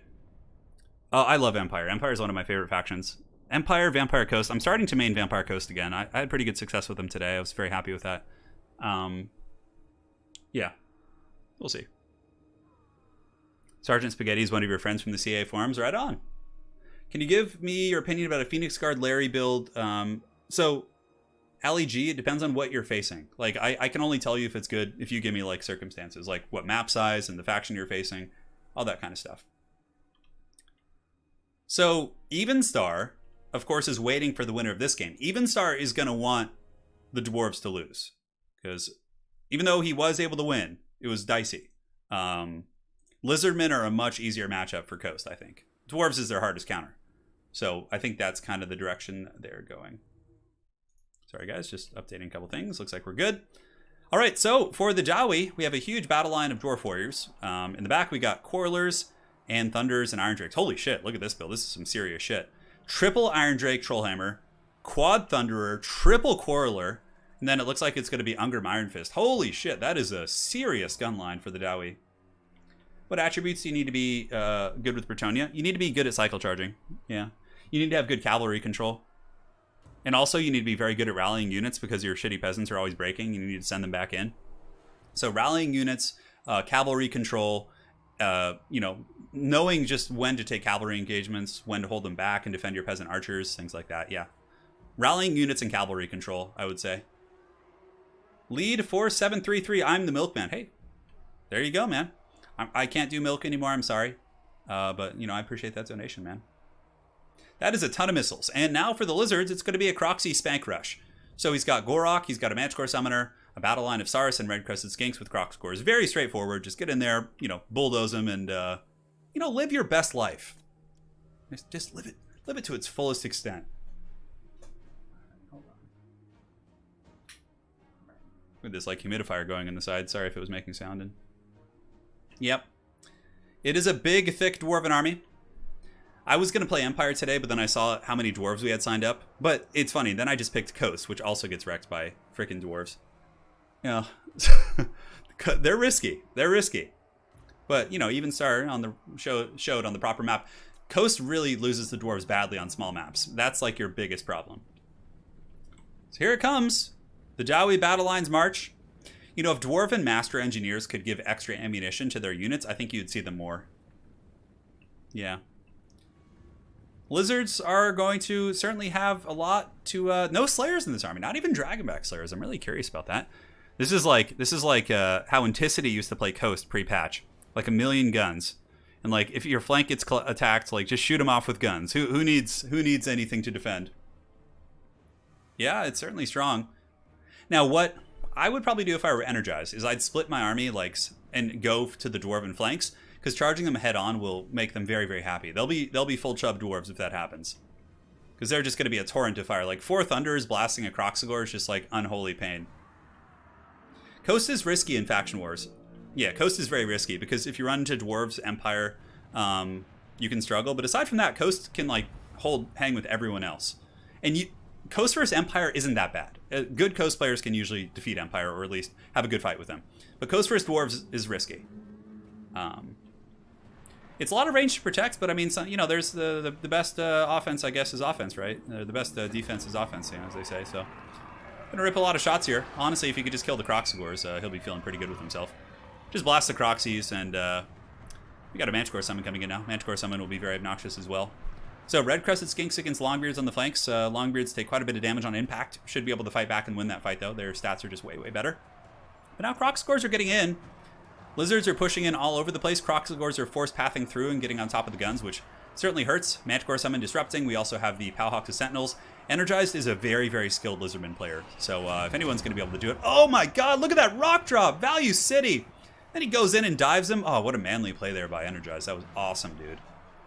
So the Croxagore is still getting into the Thunders. A lot of the guns for the Dwarves are still online and functional, now shooting at the Pterodon Riders up in the sky as they dive on top of the Iron Drakes with the Trollhammer torpedoes. The Dwarves are actually in a lot of trouble here. I think some of you guys in chat who've had some predictions about too many guns may be right here, as now the entire center pocket of the Dwarven army. Gorok, Dwayne Gorok Johnson dropping the Reptile's elbow here on the front line of the Dawi. Able to push in. Dwarves are collapsing on the flank, and oftentimes Dwarf armies will have Slayers in the backfield, so when something does break through or a monster pushes through, you can intercept them with Slayers, but this Dwarven army does not. And now I think it's paying the ultimate troll toll. It looks like Energized probably is going to be taking a quick victory here. I just don't see any way that the Dwarves can win this game. I mean, there would have to be some really good gooning. Like, every single Dwarf missile piece is being attacked or chased. Nothing is shooting. And the Dwarfs are inevitably going to lose the frontline fights, right? Like, Longbeards will beat these Skinks, but then they have to fight the cohort of Sotek. The Lizards have, like, a full chase going on back here. And now you can see Energized really, really pulling ahead on the balance of power. A solid paddling for sure. So it is going to be Lizards versus Vampire Coast, and then High Elves versus Greenskins on the bottom. So we got 4 different factions, which is cool. It means we're not going to be running into any mirrors here. You know, I hate to call games early, but just looking at this, I've been in this position as a Dwarf player where I try to go super gun heavy, and it can pay off for sure. Like, if the Lizards had brought, like, some big dinos, like Feral Stegodons, things like that, it could have been really, really strong. But in this case, I think there's just too much pressure here. These Thunders are all going to die to the Saurus Warriors. You know, Ungrim's doing fine, but he's surrounded by just, like, heavy, meaty infantry. And balance of power is almost point of no return. It's looking pretty grim for the Dow. It was a cool idea, for sure. But yeah, no Slayers, nothing to defend your back line, and you are going to pay the toll, my friend. GG, well played. Sergeant Spaghetti Man, a valiant effort, but in the end, the Lizard people straight out of Itza here. Gorok coming in. He's got his big pimp club, and he's gonna go give the business here to Ungrim.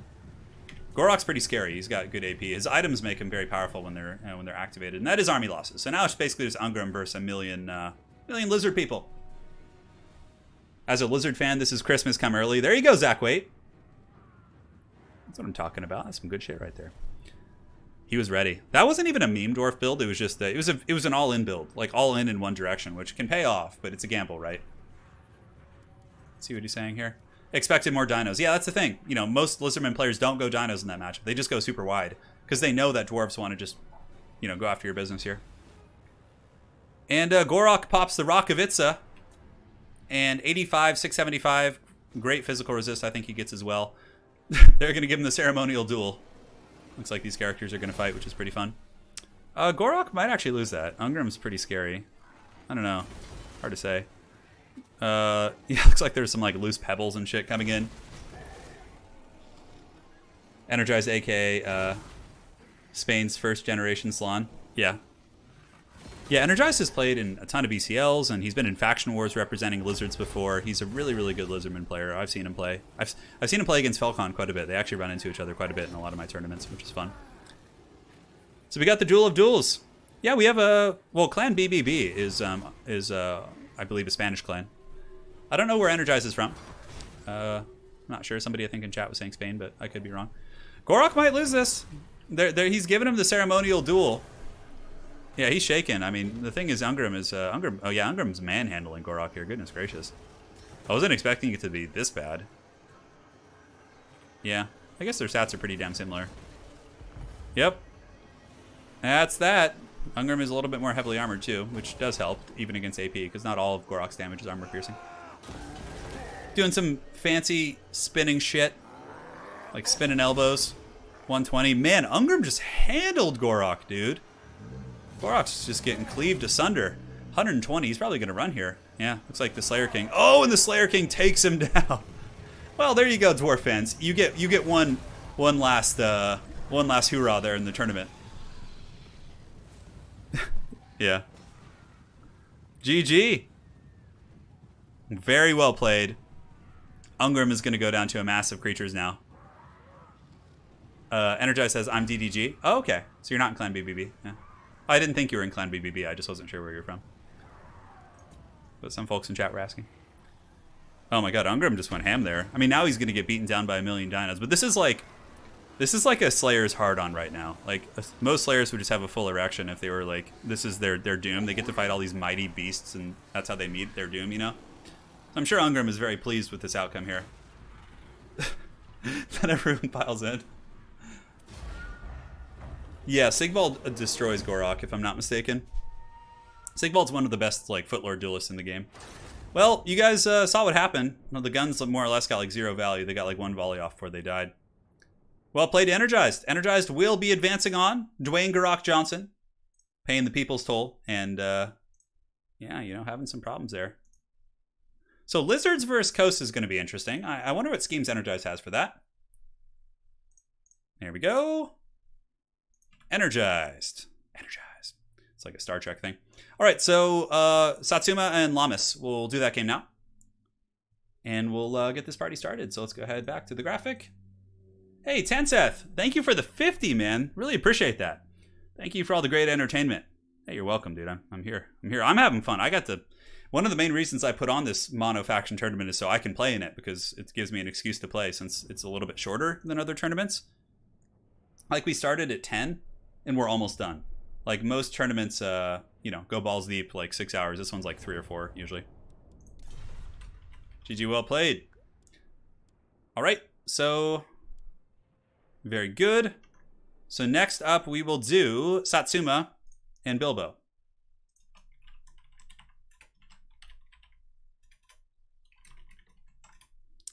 So they will join the lobby here. We'll get the name set up in just a moment. And we should be good. I think they're both on my friends list. Let's go ahead and see. I know Satsuma is. The dreaded vicious Satsuma. Invites lobby, and I think he's going by Bilbo. His name is always different. What is his freaking name? Lamas? Lamas Moon. I think it's a Lotus Moon spinoff there. I noticed all of his names were like names of different people in the community, which was really funny.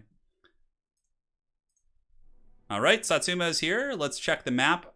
I believe we have Iron Sand Desert on this one. So it's a new map now. The Iron Sand Desert.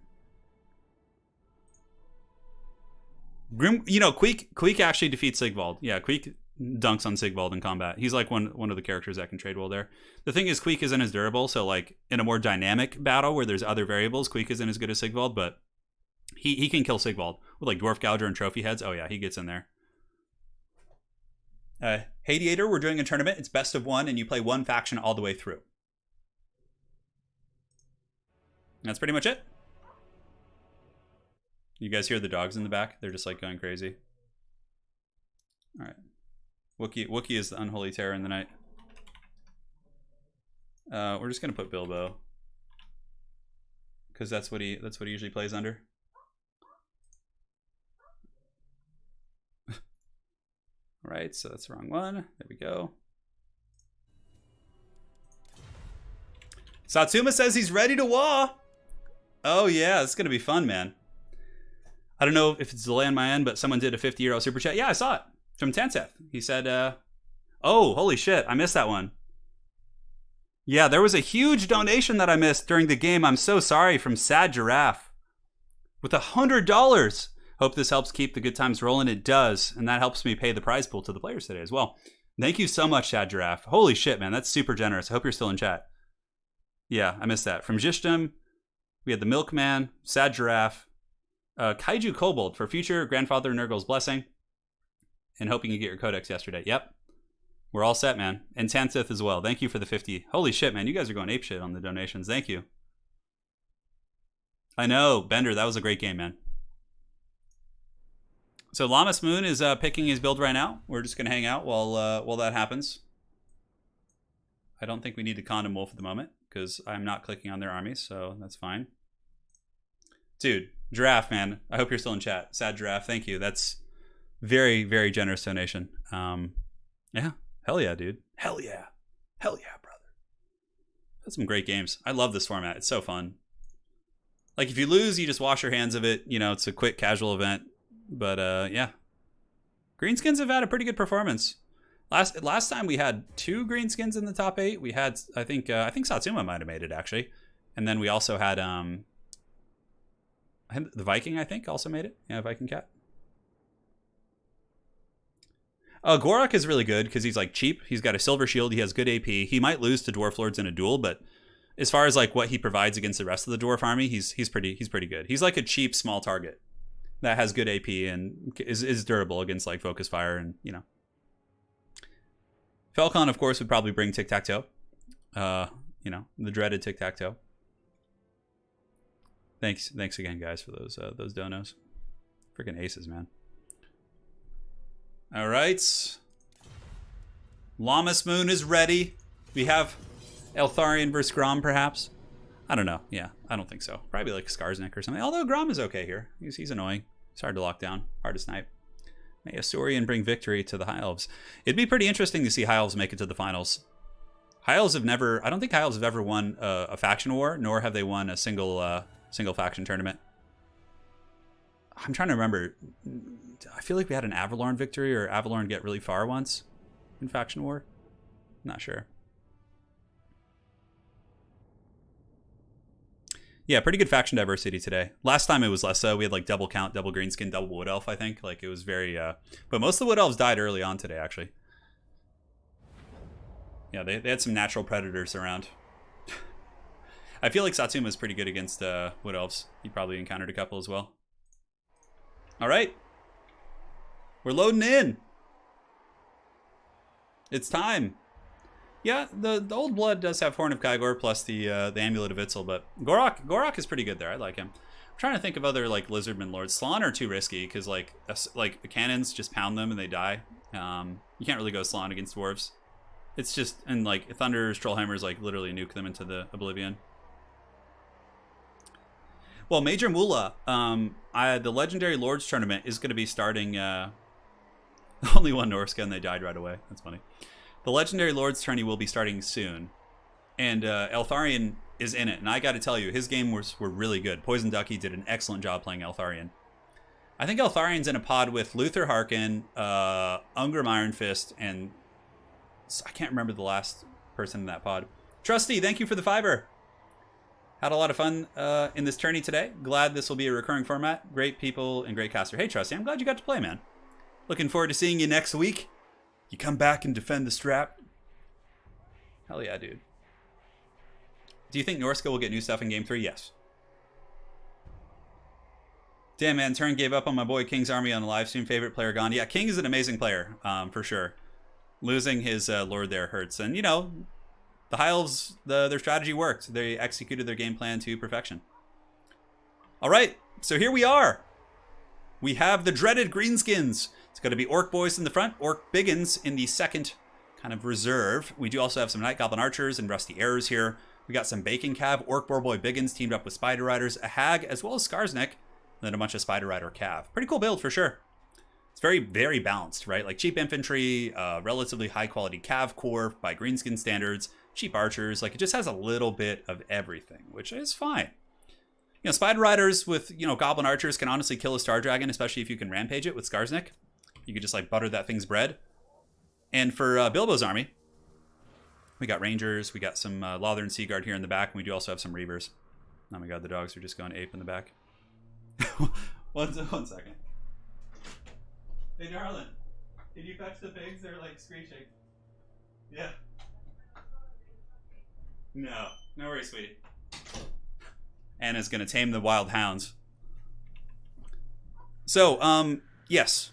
For the High Elf army, it's going to be Peckless up on the bird. Regrowth for the dragon is great. But what's really, really strong about this combo is you cast a net on top of like a Greenskin Lord and you breath attack them with a Star Dragon and it can almost one-shot them, especially if it's Grom the Paunch, who's already weak to fire. So, yeah. Lothern Seaguard Rangers and a couple cavalry units, and that's it. A massive, massive, massive portion of this High Elf army is invested in its monsters. So, Teclis and the Dragon are going to have to carry this pretty damn hard. So let me know your predictions in chat. Are you pulling for the Greenskins? Are you pulling for the High Elves? Let us know where your allegiance stands. You got a little wah in that back pocket? Let me know, man. It's gonna be good. Lady turn. She tames the hounds. Peckless is pretty scary for sure, but he's also, you know, a big expensive target. So but he's so hard to kill with the Potion of Koroi. Oh god, it's just an unholy nightmare, man.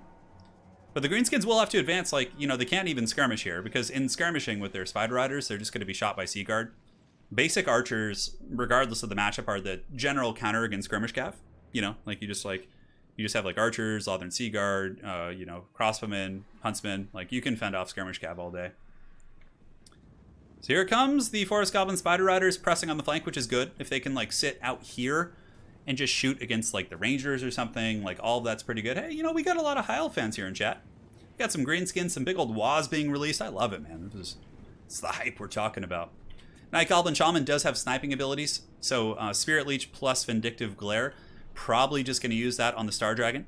The Greenskins actually probably have the cavalry advantage. The Orc Boy Biggins will trade very well with Silverhelms. They actually win that fight in a head-on charge. So the High Elves are going to have to play a little bit more defensively, but now their archers are in range. You also have to worry about their front line, too, because Rangers can die pretty quick to focus archer fire, even from, like, Haggard Goblins and things like that. So far, Vindictive Glare going down in Teclis, taking about 10% HP off that mighty flying bird. Probably not going to be seeing a Potion of Croy yet. Major Moolah, thank you for the donation. Just wanted to appreciate the great sportscasting you provide. I got you covered, man. I'm here to party all week, every day, man. We're going. Here comes the Orcs. Orc Boys moving forward to fight Rangers. Rangers will have a pretty good trade there against Orc Boys, but the HP pool is quite a bit bigger on the Orc Boys, and also does depend on the WA. There's a couple different variables there, so we'll see how quickly the Greenskins can get that WA generated. So it's like some sort of enfeebling foe going down on Orc Boys. Very interesting choice in terms of Winds of Magic usage. I mean, yeah, the Rangers are going to win that, but yeah, he's just going to pull back the Orc Boys here and kind of try and evade that fight for as long as he can. Tekla is flying overhead, really curious about where he's going to go. Has to watch out because he's almost in Rampage range. Like one Spirit Leech plus a Fermented Fungi would Rampage Tekla. And here we got a big cockfight on the flank. We have the, oh god. Oh, the dragon's coming for blood here. Bilbo Baggles. Is it going to get its breath attack? Oh god, those pigs are going to get cooked. Ouchies, that hurts. Orc Boy Biggins get roasted pretty good. Spider Riders as well. Peckless collapsing in the back. Easily going to tear out those bad boys off. Really good play there by the Acer. Nice stuff. Beautiful breath attack. So now on the front line, though, Greenskins are doing some crumping. The Rangers getting worn down here by the sheer numbers. Also, these Rangers were able to win the fight, but there are, some AP Gloonies in reserve, and they should be able to potentially do some good work. But that was a really nice engagement for the Greenskins, or excuse me, for the High Elves. Able to really break up the Greenskin cavalry right there, but it's not the end of the world. The Greenskins always have a ton of like Haggard shit. So, oh my god, the Star Dragon! Almost two-shotting this little goblin potentially. Okay, one shot there, and it looks like it kind of went to something else. Skarsnik currently maybe is going to drop a rampage, but the problem with rampaging now is he doesn't have too much follow-up. But the little goblin shaman is in a little bit of a problematic situation, but Skarsnik not going to let his fellow gobbo fall. Skarsnik, of course, has anti-large and armor piercing, and is able to try and... he uses Fermented Fungi on the dragon, but it's not below 80%, which means it's not going to get Rampage. Rampage effects only work if you're below HP thresholds, and in this case, the Star Dragon was not below 80%, and now is able to just move away from Skarsnik and go balls deep and just start feasting on some of these delicious hogs over here. So I'm sure the Star Dragon's super stoked about getting some bacon. I mean, it can basically cook its own bacon with its breath. So yeah, the Orc War Boys broken off, man. It's looking pretty damn good for the High Elves here. Their archer line all still more or less functional. Granted, the High Elf front line has buckled, but their monsters are in very good shape. And I don't know if the Greenskins have enough stopping power with the Orc War Boys. I guess there's some coming in here. Maybe Skarsnik, but there's no Fermented Fungi. Maybe if he could get some... oh god, is this going to be another breath attack? Let's see. The dragon's coming in. Oh god. That one actually did a little bit of friendly fire. Not the best breath attack right there. It looks like it might have even hit Teklis. Teklis is getting Spirit Leeched. Also getting shanked by Skarsnik. This could be a nice comeback here for the Greenskins. Now, if he had Fermented Fungi here, he could have rampaged Teklis and maybe even gotten him to death's bed. So a little bit of an unfortunate misplay earlier might cost him quite a big catch right there. Granted, he is able to force the High Elf leadership back using Skarsnik plus the Giant River Troll Hag. Archers here are still going. You can see here we got a couple Night Goblin Archers and Rusty Airs coming back in. It's a very, very close game. Bounce of Power is a little bit High Elf favored, because obviously the monsters are in a pretty powerful position. The problem is Teklis has like infinite healing with that Potion of Croy, and on top of that, if he saves up Winds of Magic for a regrowth on that Star Dragon, that thing could be full health, no problem.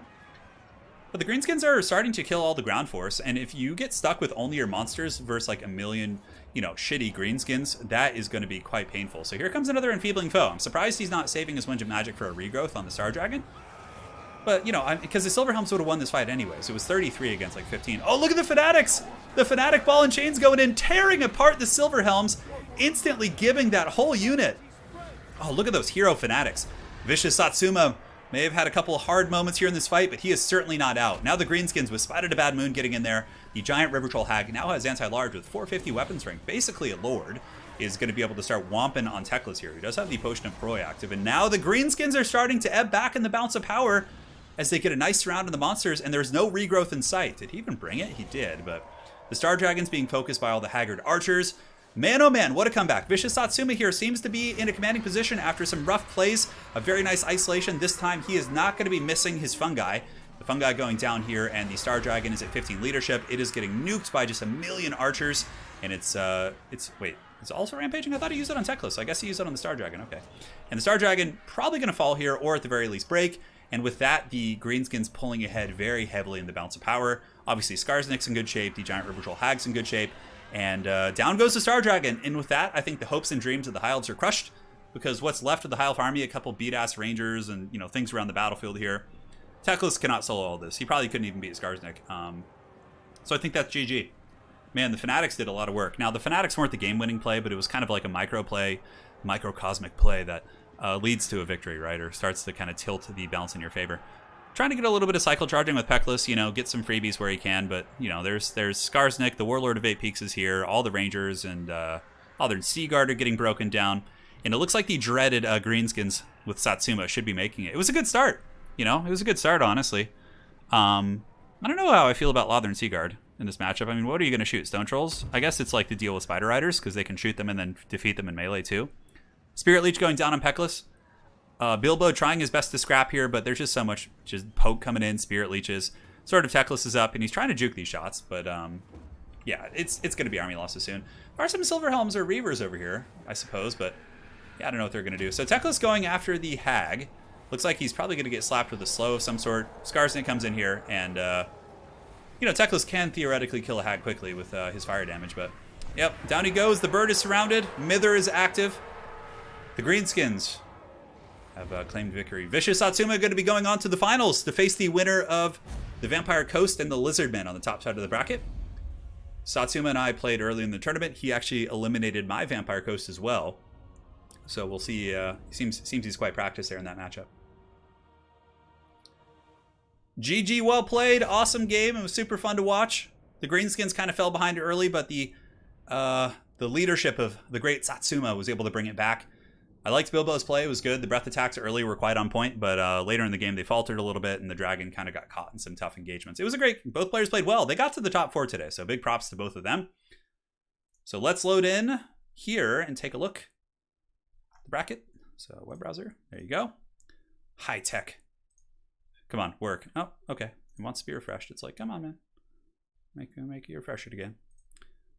Satsuma advances to the finals. And finals are best of 3, remember? And now we have Energized versus Even Star coming up soon, so let's go ahead and get ready for that. GG, well played. I clicked the Fnatic cast, it didn't go. I clicked somewhere else and it went through my own units. Oh, he's talking about how the Fanatics earlier got him good. Yes. Finals are best of 3. GG, well played. Hey, see you later, Lamas. Thanks for playing, man. Awesome games today, Bilbo. You were a beast. Getting the High Elves to the top 4 is quite a feat.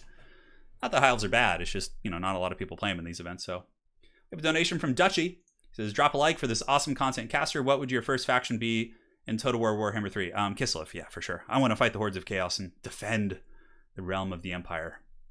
Yeah, Kislev will probably be my first one. I mean, I'm assuming Kislev is going to be a faction that comes with it. So I actually like to use Teclis on horse with the dragon because it allows you to get more on the ground, Like, I feel like the Star Dragon's enough. Like, the bird is just so expensive. Like, Teclis on a bird is so pricey.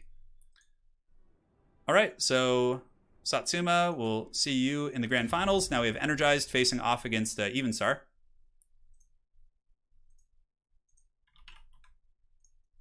All right.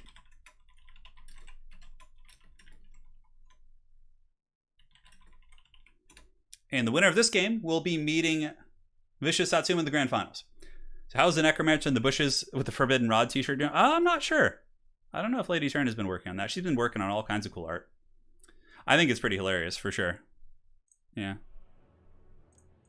All right, so now the next map here. Gonna be Angui.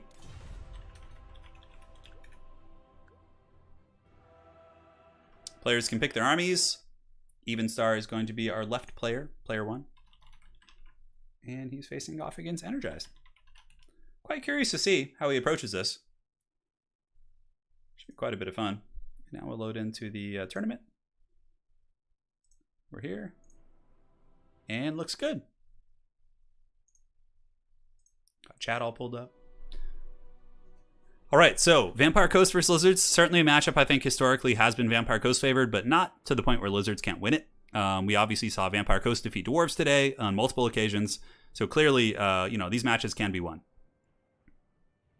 Donnie, it might just be you. I haven't heard that complaint. Try refreshing it a couple times. Maybe that'll work.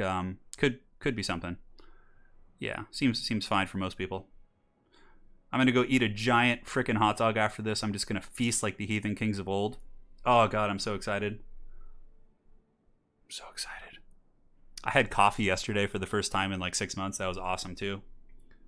On days where I don't have to do any YouTube stuff or like work at all, I'll get a coffee. Yeah.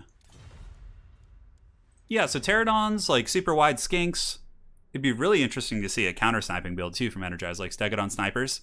This map has like some forest too, so it has some places to like hide your army and stuff. Yeah. Who knows? Yeah, it's quite bad for the lizards. Not to say they can't win it. I've seen people win this matchup as lizards for sure. Usually you just go super wide. With the bombers being a little bit less efficient than they used to be, I think that's really nice for lizards. That bombers are like one of the biggest threats for sure. Even Star saying good luck, have fun. Contend, are you getting worried about the hot dog lust? Dude, if you had tried this hot dog place, you would feel the exact same way. You would be lusting after the hot dogs with me. I can assure you. I can assure you. So when I used to work as an athletic director, I was working like 8 a.m. till like 6 or 7 p.m. And then I had to work like every couple weekends. I'd have like huge events like soccer tournaments or basketball tournaments, flag football tournaments, like all this different shit. And I used to, when I worked that job before I did YouTube, I used to just drink like literally like 8 cups of coffee a day. I just made a full pot of pure black coffee, no creamer, no milk, and I would just pound that shit all day. But my tea started to get stained, and like I was also like, yeah, I don't know. It just didn't feel good for my body, you know? So I eventually made a hard switch. Yeah. Well, Cyber Pansy, for sure, yeah. Yeah. It's a reality, man. All right. So the battle will be underway here in a moment. We're all set. Pretty well hydrated. Yeah, I got some water and stuff. I love the little hot dog cart. You got one in front of a hardware store. Yeah, it's right on, Melanin. So that's how to live. This is like a place that does like fancy ones though. Like it's all like, yeah. I mean, by hot dog standards, they're fancy.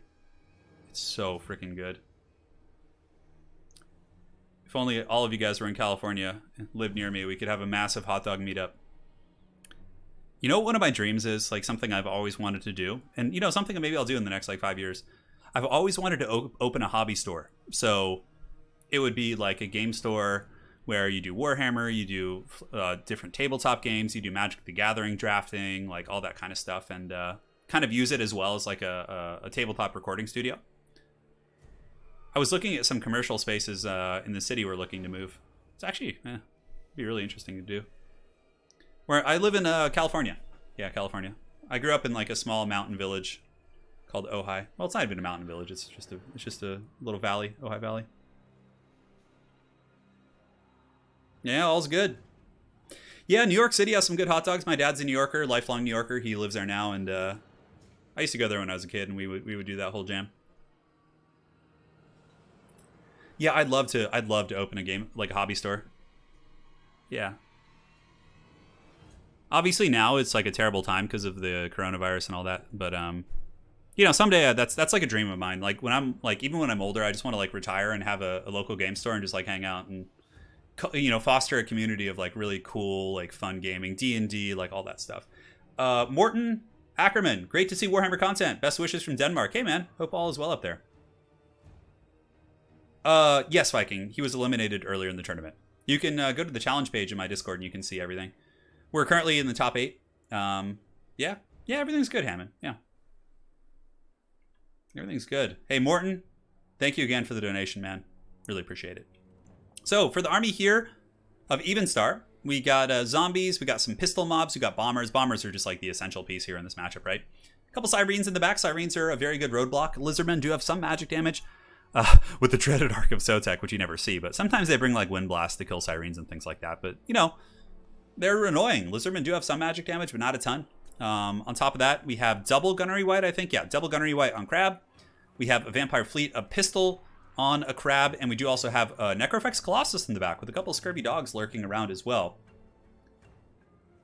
You say, I mean, not a lot of people I know. But yeah, I would assume people may move out to different states because the cost of living in California is pretty expensive. But personally, I grew up here. I love the beaches. I love the hiking and, you know, yeah, it's just my home, you know. I don't like LA. I really dislike Los Angeles.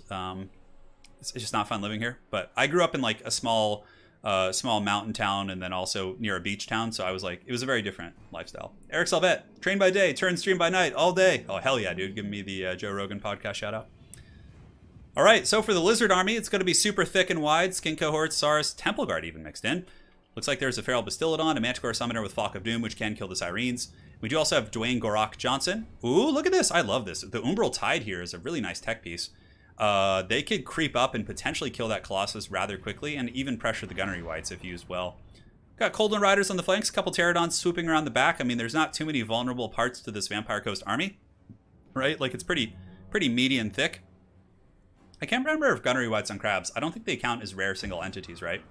If somebody in chat could check banner rules. He has 3 of them right now, which I think is fine. I can't remember, though, if they do. If they do, obviously, we would have to, we would let the game play out, and then if he wins, it wouldn't count. So I'm pretty sure they don't count as rare SCMs, though. They're kind of like basic mounts. But anyways, you guys let me know in chat. So right now, shooting into the Temple Guard. Temple Guard taking quite a bit of damage on the approach, and it looks like, oh, is that Krokar? Oh, it's Krokar! Oh, I thought that was Dwayne Gorak Johnson. It's Krokar. Yeah, it's Footgar, I'm sorry. And he uses Hand of the Gods on the Vampire Fleet Admiral and gets a shit ton of damage. Very, very nice. Now, he's hiding his Umbral Tide in the trees. He hasn't brought that out yet. Looks like there's some nice Skin Cohort Javelins kind of kiting back here against the Sirens on the outside of the formation. They don't count as SEMs, or rare SEMs? Okay, that's cool. So, yeah, his build's fine then. So the poor Bastillodon getting pounded, but it doesn't really matter. The thing only costs like 650. That's like the whole kind of perk of it, is that it's just like dirt cheap, right? Krokar moving forward. Sirens still pressuring, but taking a ton of javelin fire. They've not lost any models, but certainly have taken a little bit. Skink Priest probably wants to drop some Manticore summons right now. I think that'd be quite strong, and Footgar really needs to get in there and start fighting. That is for sure. Hey, Viking, thank you for checking. Glad to know that the build is fine. So Saurus Warrior is trying to get into the back line, but the Salamanders are really going to have to start putting in some work. He also has some Feral Cold Ones in the back that are sitting kind of idle at this point, so I think he needs to get those guys involved. It looks like the Saurus get fully surrounded and terrified, which is a really unfortunate start for that flank engagement. But here we have what appears to be Temple Guard getting a surround on a Gunnery White. That's a really, really nice play there by Energized. And you can see that the, ooh, look at that. The Salamanders, man, dropping some fat bows there on that Vampire Fleet Captain. Going to be forcing that character back. Now, what would be a really strong play here by Energized to get a Manticore summon and just start like pinning in this Gunnery White, really pounding that character. I don't think we've seen any Manticore summons quite yet. Now, the Bombers are getting some nice salvos of fire. Despite the nerfs to Bombers, they're still actually quite strong indeed. And the Salamander's getting another beautiful volley, bringing the Vampire Fleet Admiral down to half health, but we really, really need to see some Manticore summons. And the Sirens, of course, being an absolute pain in the ass on the flanks. Oh, breaking Saurus Warriors off the battlefield when they're still numerous. That really hurts indeed. Right now, the Manticore summon is active. That is going to give pretty good stopping power here against the Vampire Coast SEMs. Those Salamanders, though, man, so strong. Let's see what Energize does with that Manticore. He needs to send it after the characters, I think, although it looks like he's going to go after this Gunnery White here, which isn't a bad play. It's alone, but I think like going after these very vulnerable Gunnery Whites in the back would be a very strong play. Footgar is going in. A little bit susceptible to being sniped here by the double Gunnery White, but Footgar is anti-large and can put some serious hurt here on this Necrofex Colossus. So here he comes, moving. Looks like he kind of gets juked by that Colossus a little bit. We got some Feral Cold Ones moving in the back, and the Temple Guard are now moving in. Feral Manticore able to get... Ooh, look at that. That Feral Manticore doing so much work. He needs to keep those Salamanders stabilized, too. They're not shooting right now. A little bit of a misplay. They could move in and start blasting this character. And now you can see Footgar is putting some serious hurt on the Necrofex Colossus as well. It's a pretty damn even fight, guys. Very, very well played by both players so far. But the Salamander X-Factor, dude, these guys are doing an excessive amount of damage against the Vampire Fleet Admiral of Evenstar. And the problem is there's no range to punish them down. So, oh man, the Vampire Fleet Admiral might die here. 18 leadership. Like one more really square volley. I mean, Evenstar can try and juke, but the Crabs are pretty bad at juking in general. And there's another Manticore summon out. This needs to be strong. And there goes the crumbling, I think, on the Vampire Fleet Admiral. Not quite. Some Pterodons flying over as well. And it looks like the Manticore summons are being used a little bit. They're not like focusing one target per se. That could be a problem for Energized in the late game. That could give Evenstar essentially a way back in this. Bomber's getting a nice volley of fire, and now it looks like some Scurvy Dogs are coming in. So he needs to save these Salamanders. Nice little volley there as invocation to heck heals him up. But I feel if the Manticores had focused like the same target, like they could have killed either the Gunnery Whites could have died, or like, you know, it could have been more, you know, solid value. Really nice juke there, though, by the Umbral Tide. Hand of the Gods going down. Oh, and it nails him. And down goes the Lord of the Vampires, Footgar, going balls deep with that brutal, brutal Hand of the Gods. That is a potentially game-winning play. So now Footgar has a couple options. Vampire Coast still have their Sirens. There's still Temple Guard and Saurus Warriors fighting throughout the map. But Footgar is going to be a problem. He is now going after the Gunnery Wight here. The Necrofex Colossus is being chased by the Feral Manticore, which will be disappearing here relatively soon. But it's got it crumbling, which is certainly nice. Yeah, if you get these Salamanders away, get them away from the pistol shots, pull them back into open field, start ripping some shots here. Also looks like the little Skink Priest is back and could potentially drop some big Flock of Dooms here, but this is still a really close game. Vampire Coast still has a fair amount of power left with the Colossus and the Gunnery Wights both being functional here. Also, if Footgar kind of gets sniped here, this is a summon, I believe? No, that's actually just a normal pistol mob. Wow, okay. Ouch. Really rough for the Lizardmen here in the back. The Salamanders are caught by the Scurvy Dogs. Temple Guard are currently pursuing. Need to get a Flock of Doom before this thing breaks. The little Skink Priest is going to be crumbling down here soon, but Footgar is going ham, and yeah, he's getting a ton of value. I mean, Footgar must be like over 2,000 value now, or close to it. Yeah, 2,400. And is he faster? He can't quite keep up with that crab, but he's got it crumbling, which is very valuable considering there's no invocations. And here, Energize going in with the Temple Guard. Amazing game so far. Looks like the Lizards might be starting to pull a little bit ahead in the balance, or at least making it close, but there's still Sirens here. Sirens are going to be such a pain, although Saurus and Temple Guard are pretty high leadership in general, so might be able to deal with that. And the Colossus still has full ammunition, which really, really hurts. That's going to enable some pretty nasty kiting for sure. In the back, we have some handgun mobs, which could certainly be dealt with. Maybe the Feral Cold Ones will deal with them. And the Sirens are currently escorting things off the battlefield. So despite this looking good for the Lizards, it's still a very, very tense fight. Healthy Sirens, full ammo Colossus, and some guns like here in the corner is kind of forcing the Lizards to run a couple directions. Footgar probably needs to just chase the Colossus, which is faster than him, mind you, 45. And of course, Sirens are attacking here. Feral Cold Ones should be able to finish off these handgun mobs. And there's still a Gunnery Wight back here too, which could potentially snipe Footgar with Sirens. This is a close match, man. A really, really close match. If you had the Salamander still, you know, that could be a pretty big variable. There's just so much ammo left for the Vampire Coast on that freaking Colossus. It's critical binding. Footgar is chasing it down. There's a couple Skinks as well. The Skinks might be able to kind of catch here, and it looks like the Zombie Pirate handgun mob does get extra powder, which is interesting. Although I guess the Colossus is like more or less full, right? So it doesn't really matter. Feral Cold Ones lurking in the shadows could, you know, rear charge the handguns with those guys. The Skinks are now broken. Sirens are coming, so not going to be able to do too much there. Got some Saurus Warriors moving over here. With these numbers, the Saurus Warriors should be able to hold, you know, fight these Sirens. What would be a really good play is if the Saurus hit the Sirens in the front, and then they get hit from the back by the Feral Cold Ones. I'd probably start to crumble them. Temple Guard taking a good angle of pursuit here on the Colossus. The Gunnery Wight's going to be moving in. Footgar has used both Hand of the Gods, so he has no more charges. If he had one more, obviously, he could blast this Gunnery Wight pretty well. And it looks like these Saurus Warriors are going to be pushing through, which is certainly the right play. Feral Cold One's pulling back and taking heavy casualties from the handgun mob, but if they can stabilize, they might just break off the battlefield. Yep, they're broken. They're going to run. That definitely hurts. Angle of pursuit's being taken by the Lizards. Maybe get Krokgar and go after the Gunnery Wight now. I think that's probably the proper play. And because the Gunnery Wight's just going to sit here shooting you. Saurus, though, are doing well. These Sirens are very low. Even with the damage resist, I think the Saurus should win that fight. Also, Skinks are very quick, 46 speed, so they can chase those bad boys down. And, yeah, they can keep pace with the Gunnery Wight, keep them from shooting at the very least. Another unit of Sirens, though, in the Shadow Realm here. Yeah, the Gunnery Wight's... the Colossus is crumbling now. It's like going in and out of crumbling with the Temple Guard chasing it. This is really risky, though, for Energize, because if there's a terror route on these Temple Guard, they'll run right off the map, so a little bit dangerous there. Here comes the Krokgar, man.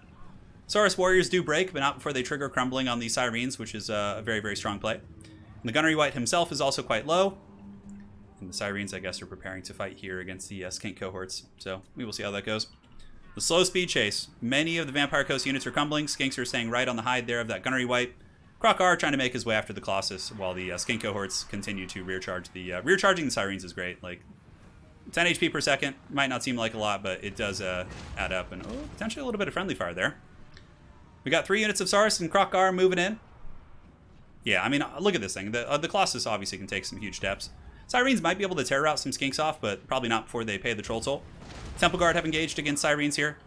Terror route wouldn't push them off the map at this point. The Temple Guard are far enough away from the edge that a terror route would probably like bring them back right here. So they're going to get terrified. They'll probably come back, although they're naturally broken now too, so they might just run. We'll see. Here it comes, man. Saurus Warriors are broken and running. Krokgar is going in. Evenstar might be able to pull this one out. We'll see. Sirens are chasing. going after these units here. And yeah, the Sirens are hot on the back of Krokar here. Some skink cohorts coming from the other side. Certainly nothing to sneeze at. These Saurus warriors should come back from their route. Like, they should rally here in a second. Those Sirens are going to crumble down. I actually don't know how the balance of power is. Yeah, this is, like, pretty close. Unfortunately, Krokar, I don't know if he's ITP. I don't think he is. That's actually really unfortunate. Here comes some Saurus warriors with shields. They're going to be moving in to try and clean off. But the extra powder is so goddamn strong right now. Krokar does pop the Sacred Spawning of Zodal, which does give him vigor. But it's not going to help him too much against the Sirens. Ammunition is running low on the Gunnery White. Footgar might be able to pull out some magic, but man, oh man, that Colossus having ammo is a huge problem. Nice shot right there onto the Saurus warriors with shields. And here they're coming back. They are rampaging. 27 models, 21 leadership here. That, you know, the Gunnery White's about to run out of ammo too. I don't know how much extra powder he has left. Yeah, Footgar gets terrified, which is absurd. He's like literally like this ancient Saurus like warlord, and he's just breaking here. And that's army losses. Damn, dude. That is GG. Yeah, you'd think that was a close-ass game, man. It always feels bad when you have to like give one player a loss, right? Yeah, that was definitely sketchy. Man, oh man. What are we gonna have? Greenskins versus Coast in the finals? It is best of 3. A tenacious battle indeed. The swiftness of Hitzel. Just a couple little things. Like, I think if the Manticore summons had been more centralized on one target, like, he could have killed the Gunnery Whites earlier. But, like, yeah, going after the Colossus, like, allowed it to get the extra powder. Yeah. GG, well played. Let's go ahead and update the bracket here. Let's go to the web browser.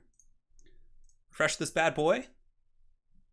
Yeah, the Manticore summons were too split up. Like, it allowed the vampires to, like, heal, and if they had just gone after the Gunnery Whites, he could have killed them for sure, instead of the Colossus. I think that was, like, the one misplay there. Okay. So this is best of 3, the finals. So we'll do a small map, a big map, and then a medium-sized map. And that's how that's going to work. So we got Greenskins versus Vampire Coast in the finals. Should be a party, man. Should be a party indeed. So now let's go ahead, take a look, go to the intro graphic. We'll tell Evenstar to stay in the lobby. GG, says both players. And we will get Vicious Satsuma in here. Vampire Coast has never won. They've won a faction wars, yeah. Vampire Coast usually does pretty well. They're a very strong faction. Yeah, Sirens are really strong. Really, really annoying unit to get rid of. Like, the fact that the Sirens just soloed Krokar there at the end was, like, pretty brutal. Oof. Alright, so let's find a map we haven't done. We'll go to Old Faithful. We'll do the Oakenhammer. This is best of 3. Alright, looks good. So we got Satsuma on the left here. On the right, I think. Let me see where Evenstar is in the lobby. On the right side, okay. And Evenstar. Perfect. And yeah, let's hang out and chat, guys, till we get to the grand finals here. No need for the condom wolf, because obviously not everything will be seen. Yeah, this is I lost this matchup earlier, so I'm curious to see if Satsuma will do the same playstyle against Evenstar, like just mass archers. I don't know what else you would do with the greenskins. You could do it like maybe mix in more chariots, depending on how you think your opponent plays. Evenstar seems to be more of like a single entity player than like a kind of wide thick player. We'll see. Greenskins though have a good matchup here. I think it's pretty even. I always felt it was even myself. I'm a little bit out of practice with this one. I tend to lose against greenskins with my coast, but I'm working on it. Satsuma trained me well in that battle. Sirens also soloed Grombrindle. Well, I think at that point the battle was more or less over. Yeah. Welcome, Hank. Yeah, I know. We're streaming. We're in the grand finals, man. Greenskins versus Vampire Coast. 2 top-tier factions. I think Vampire Coast, Skaven, and Greenskins are probably 3 of the strongest factions in the game. Not to say they don't have counters. I mean, Vampire Coast, Evenstar had to beat a really good dwarf player today, and did it. So they generally should lose that matchup. The Chaos vs. Wood Elves quest battle map. You like that one? Oh, I know. That was crazy. You guys missed the Condom Wolf, I know. It's a bit Coast favored, yeah. Fair play. I think a really good Coast player would probably consider it to be. Satsuma says ready to crump. Even Star ready to crump as well. The Salamanders were so good too. He almost killed so much with that. Energize played a great game. It was really tight, man. The Krokar Hand of the Gods thing too. Man, what an X factor. That was like that was some nasty shit. That was some nasty business right there. You know what would have been like deceptively good against that Coast build last game would have been like a Haggard Dread Saurian with a Life Slon healing it. Like, I mean, the Gunnery Whites and the Colossus were like the only things that could have fought it. Just this Dread Saurian chasing down your shit. Because there wasn't much mass in that army, right? Aside from the Gunnery White craps, which aren't like, you know, super great in melee combat. They're okay. They're like Prometheans, obviously. Alright, so it looks fine. I'm like all paranoid that I have a screen blocker up even though I'm not using it. We'll see what the players do. There's going to be a shit ton of Sirens. That is for sure. Greenskins, of course, have Giant River Troll Hag with Spirit Leech. That can usually kind of handle them with effective play. On top of that, you can also bring, like, you know, Fist of Gork on a caster with Brainbuster. Brainbuster is a really good counter against Sirens. There's plenty of sources of damage they can do. But okay, this is very different than my build. He actually uses Carronades instead of in Luther Harkin. You see, I was thinking about using Luther in this matchup. Remember, this is best of 3, though. So these guys are going to get a couple chances to play this, which is neat. So you'll get to see some different play styles, adjusting to the maps and things like that. So, yeah, something to consider. Dawa is here. So for the Coast Army, it's pistols and zombies. Quad Siren. We got halberds in the back, bombers to clear infantry, double Carronade to snipe Grom the Paunch and characters like that. So also Stone Trolls. So probably Carronades plus Luther will be going after Grom like the entire game. And a Vampire Caster on a Crab in the back. And that is pretty much it. VP, thank you, Turin. Great tournament. It has been fun. Thank you for the donation, man. It means a lot. And glad to see you're enjoying things, man. We got the Greenskins versus Vampire Coast here in the finals. AP Loonies, Warlords Boys. We got the Giant River Troll Hag. We have a Vindictive Glare Caster to snipe Luther Harkin, I would imagine. And it's going to be Savage Orcs mixed with Savage Orc Biggins. So a drastically different build. When I played Vicious Satsuma earlier in this tournament, at the beginning of the round of 8, he went with Mass Archers. But against Evenstar, he's actually going with a much more melee-focused build. He does have quad Wolf Chariot, Spider Riders, and Spider Rider Archers. A very interesting build. Very, very light on the Archer department, which is neat. It's cool to see him kind of adjust, and Evenstar is going to be chilling right here, which, you know, doesn't make too much of a difference where he chills. The Greenskins will come for you one way or the other. They will come for you. So let me know your predictions. Do you think there's going to be a giant erect Wa on the face of this Vampire Coast army? Or do you think, do you hail the mighty? Do you think the mighty is going to get the greenskin trinkets, which I would imagine is just a pile of some sort of excrement? Let us know. Let us know who you're rooting for here in chat. Let us know. Yeah, nice little, you know, box formation here. Siren's a pain in the ass, but if you can surround them and Spirit Leech them, they'll die rather quickly. Not too many, like, natural predators to Luther Harkin here. I mean, Savage Orc Biggins, I suppose, can kill him. If the Chariots can really get in there and disrupt, like, the bomber lines and things like that, that could be quite strong for sure. Yeah, it looks like he's deciding to set up right here, which is more or less right in front of the Greenskin army. I would imagine the Greenskins will zoom in a little bit. Good luck, good luck. The Green Tide will prevail, yeah. I know, it's hard. The Greenskins deployed really far back, which is interesting. Usually, you would assume with a melee-focused build like this, they would deploy on the white line, but I think maybe Satsuma wants to get some sniping in. So he does have the same combo he used against me with the Night Goblin Shaman and also the Giant River Troll Hag. So he's got great sniping tools. I wonder if he's going to start working on Luther. Savage Orcs getting ready to move in. The Quad Sirens in the back defending everywhere they can. We have, looks like 4. Cannon's going downtown after the Hag, and it looks like she does take a shot to the face. Granted, the Hag does have the capabilities of regenerating, and unfortunately, one of the Goblin Wolf Chariots actually gets caught as well by that cannon blast.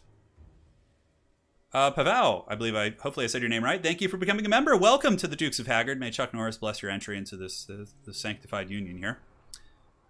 Yeah, without Spider Riders or other harass tools, you know, Luther is just going to cackle up in the sky and pretty much shoot whatever he wants. I feel like the Mass Archer build might have been better against this. There's no mortars or ways to kill a ton of archers outside of the Sirens pressing them. So it's a little bit tough to say. A little bit tough to say. So here they come, Savage Orcs moving their way in. You can see the cannonballs shooting into the Goblin Wolf Chariots there on the flank. Those poor little things are taking a little bit of work. 38 leadership. Not enough bloated corpses, I know. I actually used bloated corpses in today's tournament. I used them because I had to play a Vampire Coast Mirror match against Boyka. It was a good game. And I used a couple bloated corpses just in case he went Sirens. I was like, if he goes Sirens, I can bloated corpse them. Granted, I ended up using them against deckhand mobs, and it was haggard, and, you know, everything was as it was. As it was there. Yeah, so Grom the Paunch bull charging into the front line I think would be a very good play. Like, just rushing in, getting on top of the bombers, causing disruption. Really got to be careful here with these Spider Riders. If the Sirens are able to, tear out them on the edge of the map, that would be just a god-awful feeling. And same thing, Sirens are chasing Spider Riders around the map, which is actually a huge win for the Greenskins. Grom the Paunch needs to get in there. Because if you can get him on top of the bombers before the bombers hit the Savage Orcs, because Savage Orcs are just going to get annihilated here. Like, the Wolf Chariot should be leading the charge, in my opinion. Nice little summon right there by Evenstar, able to block up these Savage Orc Biggins, which of course are the premier choice of infantry here. So blocking them up is good. And here comes the Wolf Chariots. Going to be taking some light pistol fire when they get in there, but for the most part, some of them should get in and cause some problems. Yeah, like, that's better than the Savage Orcs. But now the Savage Orcs need to charge. They can't be standing idle here. Although a little bit of a issue here for the Vampire Caster, getting rammed by Grom the Paunch and blasted by some of the Greenskin stuff. Satsuma has forgotten about a Spider Rider Archer in the back. We'll see if it ends up costing him. And now these little Goblin Wolf Chariots are still trundling into the front line, but they did minimize the effectiveness of the bombers and ate a ton of volleys, which means the Savage Orcs can now fight a little bit safer. Looks like a breath attack is going to be coming down from Luther, and from here I would imagine he may actually dive the Giant River Troll Hag, since there's not too much of a threat from Grom. But again, we'll see. Savage Orc Biggins have gotten in, and the bombs haven't done too much damage, which is certainly a big win here for the Greenskins in the initial fight. Granted, the Sirens surround here, very nasty, but Goblins are going to be piling on. One Chariot taken down, but it looks like the Giant River Troll Hag is Spirit Leeching Luther Harkin.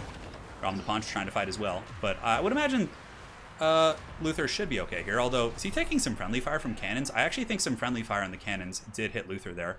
There are some Rusty Arrows shooting him too. Rusty Arrows, you know, got great stopping power. Luther's actually a little bit trapped here. He could die. Grom the Paunch and the Wah is active as well. Spider Riders in the back should 100% die of the cannons. One cannon in the back is down, and it looks like Luther Harkin is in trouble. He's running for the hills. The Hag might be able to hit him. Grom the Paunch might be able to also keep him from getting back up in the sky. Mither is active. Really nice usage. Satsuma waited to mither him until he tried to retreat, and Luther Harkin's at negative 45 leadership. Invocation is going down. Oh, man. And the Goblin Chariots are coming in to ram him as well. He's trying to get back to his formation, but I do not think Luther Harkin is going to be surviving the day. He's at negative leadership. He's blasted, and down goes the Vampire King. Man, oh man. Or Pirate King, I should say. Beautiful engagement there. Nice catch with Grom the Paunch and the Giant River Troll Hag. Certainly puts the vampires on the back foot. Luther Harkin is a very expensive piece. He costs how much? God, I think like 2,300 something. It's insane. And now Grom the Paunch and the Hag are just going to be bullying this Vampire Fleet Captain here. Savage Orcs don't like fighting against Sirens, obviously, but I think with just the sheer volume of shit he has on the battlefield, the Greenskins should be more or less okay. Both cannons have been taken offline. The Greenskin archers are shooting to their heart's content here. And there's a nice invocation going down as well. Going to be hitting the Sirens and the Vampire Fleet Captain. But man, oh man, that is a painful situation. And all of this being done with the Forest Goblin Spider Rider archers in the back. More or less, just not being here. Like, he has a full AFK unit in the back that I'm sure he'll be very happy to discover in the late game. Like, oh shit, look at the tactical reserves. So now they're going to be hunting the Captain. Captain is certainly a primetime target. Spirit Leech that character, get rid of the invocations, get rid of the raised deads. All things which can help you cheese out a game in the end. Now, Grom the Paunch is an anti-infantry character, but still packs a little bit of a wallop against characters, and also will be very efficient against Sirens. Grom the Paunch does have the ITP here, and he can just ride back and forth and cackle, and should be able to cycle charge Sirens into oblivion. As long as he has the Spider Riders to shoot ammunition, Grom could probably solo almost all of this army, which is pretty funny. So here comes the Paunch moving in. Luther Harkin is down for the count. And here comes Grom the Paunch, the big Chungus himself. Going to be hot in the tail of this Vampire Fleet Captain. Negative 10 leadership. Looks like a summon's going down, which is great for the Greenskins, baiting out a summon in a relatively inefficient situation. Always feels good. Sirens are still proving to be very durable. AP Loonies are, they're brave though. They're fighting to the bitter end here. And Grom the Paunch is hot on the tail here of the Vampire Fleet Captain. Certainly a ferocious scrap. Vampire Fleet Captain, probably not long for this earth. A couple Goblin Wolf Chariots around too. Those guys have some ammunition as well. So that's the thing. Like, while you still have ammunition as the greenskins, you're going to be able to be really, really abusive with cycle charging Grom the Paunch if you want to. And he does have a full health Spider Rider here in the back. Check this bad boy out. So that's going to be coming in as well. Remember, the grand finals are best of 3, so there's going to be another match after this potentially, and maybe one more after that, depending on who wins that one. The Vampire Fleet Captain is on death's bed, Evenstar fighting with all of his might, but in the end, the big Chungus Paunch is going to be able to solo more or less all of his army. And that's going to be army losses. Who needs to kill Sirens when they die to army losses? Well played! What a scrap! That was an awesome match. Luther Harkin, he got mithered, he got surrounded, he got rusty errored. Obese. Is that obese? Ethio man? Obese Ethio man? Thank you so much for the for becoming a member. Welcome to the Dukes of Haggard, man. All right. So solid game indeed. Let's move on to the next one. And for the next map here, we did Oakenhammer. Now we can do, Prague is a good map. We'll do Prague. Map set. All right. So let's update these scorecards. And that's going to be a victory for the Satsuma. Game 1 here. The Rusty Airs went deep. Yeah, the Greenskins won game 1. And now they can pick for Prague. Prague's a pretty similar map to Oakenhammer. A little bit different in scope and size with some hills as well, so mortar play is opened up. But I'm curious to see if Satsuma's going to do the same thing. I felt like the reason he won that game wasn't because of his army's efficiency, but more so because of the gooning on Luther. But I'm curious if he's going to go Mass Archer.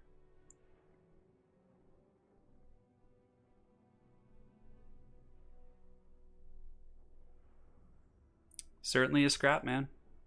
Yeah, Satsuma's a really good player. He's represented Greenskins in many events. Many events. The boys are back in town.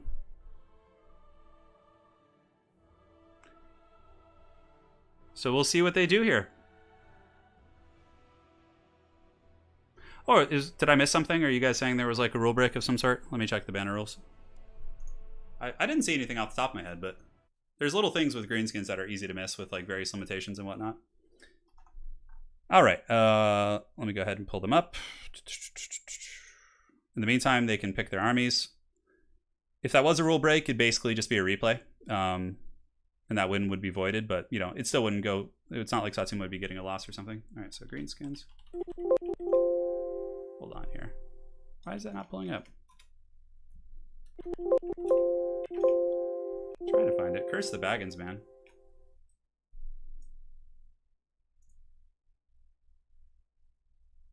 All right, one sec. Yeah, so Grom the Paunch counts towards the chariots. Okay, let me check here. So, Satsuma, you may have had too many chariots there. 5. Let me check rules. If so, it's simply a replay with new armies. All right, so let's go to greenskins here. Going to this. So greenskins, you can have a maximum of 4 Goblin Wolf chariots, but the total max chariots is 4. Does Grom the Paunch count as a chariot, though, is the question. Like, does he count as a traditional chariot piece? Let me go ahead and message some folks here, find out. All right.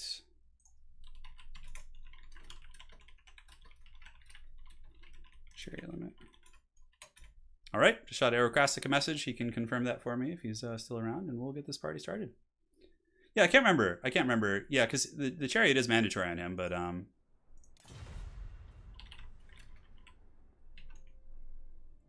yeah, you just watched Lord of the Rings Extended Edition. Oh, dude, it's so good. Grom without the chariot would be pretty great. Yeah, it would. It would indeed.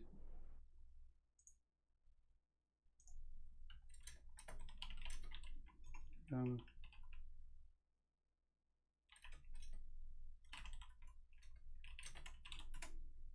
right.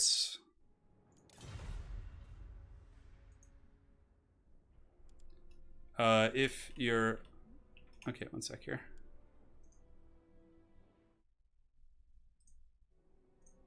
Well, go ahead and play this game. I'll check the arrow here.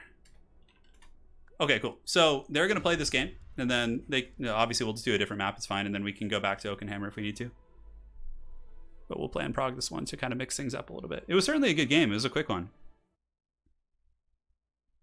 Yeah, so there are limitations on the trolls and things like that. Not trolls, the chariots. So typically you can have 4 chariots per game. So Grom the Paunch does count as a chariot. With 4 wolf chariots, that is a rule break. It's a little bit of like kind of a funky thing. Like I think even probably it might be something that'll probably get changed in the future for Grom, since he only has the chariot option. But yeah, we'll see. Where did the rules say anything about a limit of 4 chariots? So if you open banner rules and you go to the legend at the bottom of the army faction suits there, you can see it says maximum of 4 chariots. It's at the bottom of every faction's army limits. It says maximum of 4 chariots. And Grom of the Paunch does count as one. So it's written right there. Yeah. In the legend below.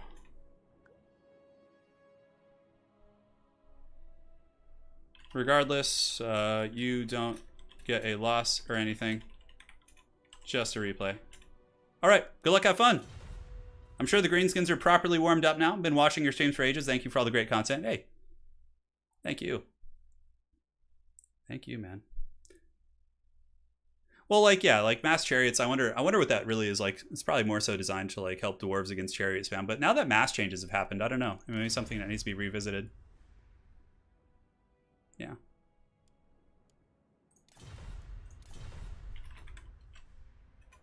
Ready when you guys are. All right, so we'll change that. It's funny. Last time we had Evenstar bring one too many things in the finals, and we had to replay one of his games. Yeah. It always feels bad, but you know you got to follow the rules. Yeah. Yeah, it says on the bottom of every single army page, it says a maximum of 4 chariots. Oh yeah, no, for sure. It doesn't feel good, Viking. Yeah. Let me see here. Cool. Yeah, I'm trying to think of builds in which I ever bring more than 4. It is very strange with Grom though. Like, yeah, since he has like no other options, and so it's weird. Dactory did try and warn us before the game started. Yeah. Well, you know, regardless, it still is like you get a bit of a moral victory, right? Hopefully, it doesn't tilt him, because that is something that can happen. Although it happened to Evenstar last time, and he was totally fine. From what I could tell. But yeah, like it can be like, but you know, getting a solid win like that, and you know, it was a fast game. It was only 6 minutes. Certainly still has got to feel pretty good. How are you supposed to keep up with all these tourney limits when the regular tourney? I'm not sure what you're saying. Oh, Sirthek, yeah. Yeah, it was a good scrap though. Nonetheless, I don't think you know one like you know Satsuma even forgot about a unit and he still won the game. So if he just keeps playing like he's playing, you know, I'm sure he'll be in good shape. All right, so let's get this going. Looks like the scoreboards are all set up. They will replay. Yeah, I just confirmed with Aerocrastic. He said it was indeed over the amount. So the replay would be the appropriate choice here.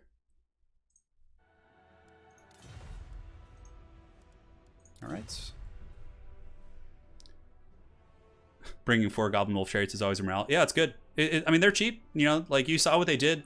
The Goblin Wolf Chariots rushed into the bomber line. They baited out the bombs. And then the Savage Orcs were able to engage safely in the front line. But really, the game-winning play was Luther Harkin. Like, locking down Luther, killing him. Yeah.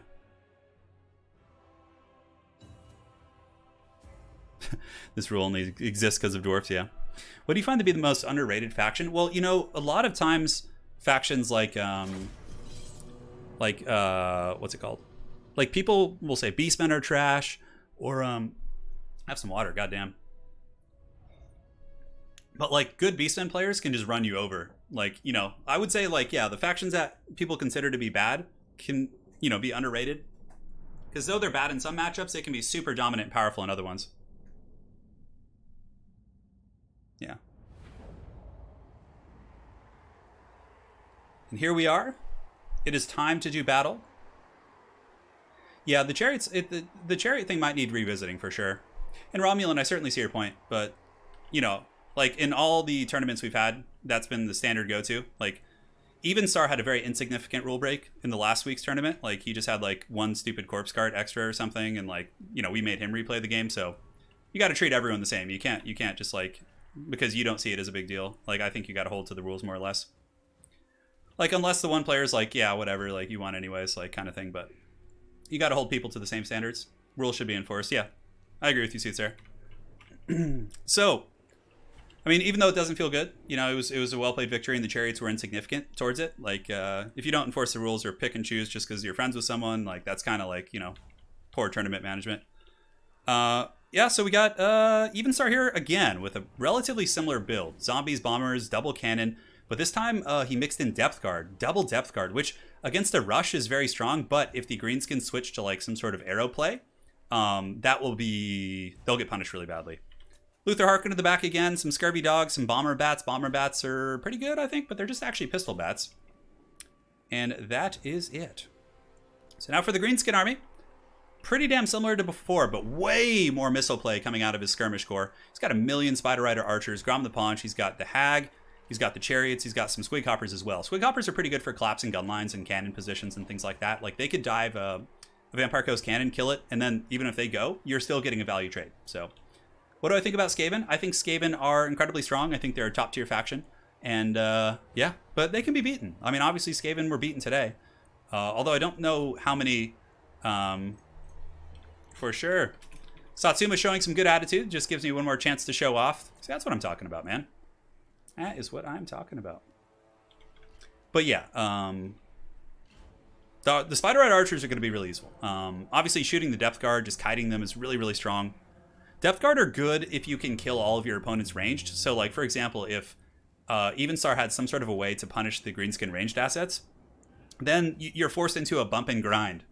You know, 1990s bump and grind R&B session with those depth guard, and you are not going to be having a good time. Yeah. I know, the Vampire Count match mirror was quite a bit of fun last week. Stefan C, once Game 3 comes out, I'll be doing a lot of guides for a ton of factions. Right now, there's like so much in change, and it would be really annoying to make guides right now and then have like 5 new factions come out in Game 3, and then like they're just outdated in like, you know, a short period of time. So I'm going to wait till Game 3 comes out, and then I'll start methodically making guides for the old world factions and then the new ones as time comes. So here it is. The zombie pirate deckhand mobs are there. We got the bombers here as well.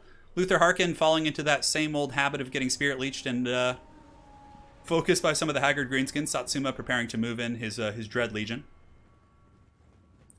And here it comes, man. AP Cloonies. Those guys are ready to go. We got Savage Orcs in the back. No Savage Orc Biggins this time, I don't think. I think it's just basic Savage Orcs. A little bit of a kind of change of pace here. And yeah, the Spider Riders just kind of poking, man. You know, Evenstar's got some Carronades. Carronades aren't like super effective at killing these type of characters. As long as Grom can like juke the cannons. I think, what are the cannons even shooting? Yeah, it looks like the Mangy Marauders right now. What's really strong is running the Spider Riders like underneath the deck choppers. But nice little breath attack from your boy there. Might actually break the Morgub's Mangy Marauders, but it's not a big deal. They should be able to get rallied. Like, greenskins have so much janky stuff that I exist because of the 1990s bump and grind, says Colin. I love it, man. That's hilarious. So Luther taking a bit of damage flying overhead too. He's got to watch out. Rusty Arrows might be able to start popping him in the face. Like Hag, Spirit Leech plus Rusty Arrows, that could be actually some substantial damage. And now the Chariots are going to scream into the front line, and this time Evenstar seems even less prepared for this. Because the Bombers will throw their bombs. They'll probably friendly fire some of their homies here. Yeah, look at that. Just like friendly firing the deckhand mobs. I would even just keep going in with those Chariots. And right now, the Goblin Wolf Riders and all the skirmish cav are just keeping back the deck droppers. The infantry will be moving in here in a second, but man, oh man, those Savage Orcs are going to have a really bad time. But a nice flanking opportunity here for Satsuma. We'll see if the Halberds can get in position fast enough. Scurvy Doggos rear charging in, but that cannon is probably still going to die. Even though the Halberds got in position, the deckhand mobs, he might be able to crumble the cannon crew. It's hard to say, although it looks like Durkid Squigs are now going to be pulling back. A little bit of a misplay with the Hag and the Caster and Grom the Paunch. Satsuma has kind of forgotten about his Lord a little bit when the main engagement happened, but it's not the end of the world. Spider Riders and Squigs moving into the back. Looks like they should be able to get on top of that cannon. The Squig Hoppers, though, do bait out a summon at the least. And now Spider Riders charging into the Scurvy Doggos. Depth Guard are in a grindy fight here. And Grom the Paunch and the Hag are moving in while the Rustiers... Is this going to be Deja Vu all over again? Luther Harkin getting nuked by the Rusty Errors and these little Wolf Riders right here. Grom the Paunch going in to charge him again. It's like round 2. Oh, look at that. The Fanatics for Satsuma tearing through the depth guard here. Nasty, nasty stuff. And also able to get into the Bombers here on the flank. And it seems like Greenskins are in a relatively comfy position. I mean, same thing happening to Luther. Like every time he lands or gets involved in combat, he gets Spirit Leech, he gets Focus, and heals are being forced out. Cannon crews are dying to Squig Hoppers here, it looks like. And this depth guard contingent is holding very well, mind you. But the Savage Orcs with the Wa might still be able to bump and grind those guys down. In the distance, Goblin Wolf Riders being chased down by Scurvy Dogs. We got some Bats battling Wolf Riders in kind of the skirmish game here. Squig Hoppers are able to isolate the Vampire Fleet Captain on the ground here. The Night Goblin Squig Hoppers just doing a number here on this Vampire Fleet Captain. Beautiful, beautiful damage for sure. And Weak Binding, 1200 leadership. Savage Orcs moving in, getting ready to do some glorious battle. Luther Harkin getting nuked again by the little Goblin Shaman. And again, clearly, Vicious Satsuma seems very comfortable in this matchup. It is an honor to have been defeated by him. But this Cannon and Depth Guard unit is going to be dying here. And it looks like Satsuma will be reclaiming the victory. And honestly, this was much more decisive. It seems like he was warmed up very well by that first game. And yeah, I mean, I guess we're not even at the 5-minute mark. Luther's still around. It doesn't mean there can't be a comeback. There still are some Depth Guard, but honestly, like AP Gloonies can like troll them. And yeah, the Rusty Air is still being functional. Grom and the Haggar in perfect health. Like all the gun pieces are offline. Depth Guard are dying to freaking Haggard Savage Orcs here on the flank. And yeah. Austin Horath says, the light of the Even Star is fading. Turn. What are your thoughts on Lord of the Rings Amazon show? And do you think Lord of the Rings will ever get a Total War style? I think there's a chance for a Total War Warhammer Lord of the Rings, like somewhere in the next like 10, 15 years. And I'm very apprehensive about the show. I'm excited it's happening, but I'm very concerned that it's going to be the same thing that happens to like new Star Trek, and we're gonna suffer. But you know, I'm optimistic. I'm not gonna like be a pessimist and just not watch it. I'll give it a chance, but I'm cautiously excited. Let's just say that. So there you have it. Greenskins claiming a very decisive victory there. GG, well played. Cannons to shoot trolls, that's true. That was a really, really nice execution by the Vicious Satsuma. Going up 1-0. So he's beaten Evenstar twice in a row. That's got to be wearing on the psyche, of course, of his opponent. Despite a minor rule break, which did force a replay. That will be a victory for the Satsuma. Game 1. A giant cave squig. They have a cave squig. So Grom the Paunch did fine. The little sniping goon squad he has is so good. It's so funny, like he completely changed his playstyle. When I saw him playing Coast earlier, it was like 1,000,000 archers, which would have wrecked this build too. I think like his 8 or 9 archer build would have just karate chopped this build. Yeah. That was a solid victory, man. The Wa is here.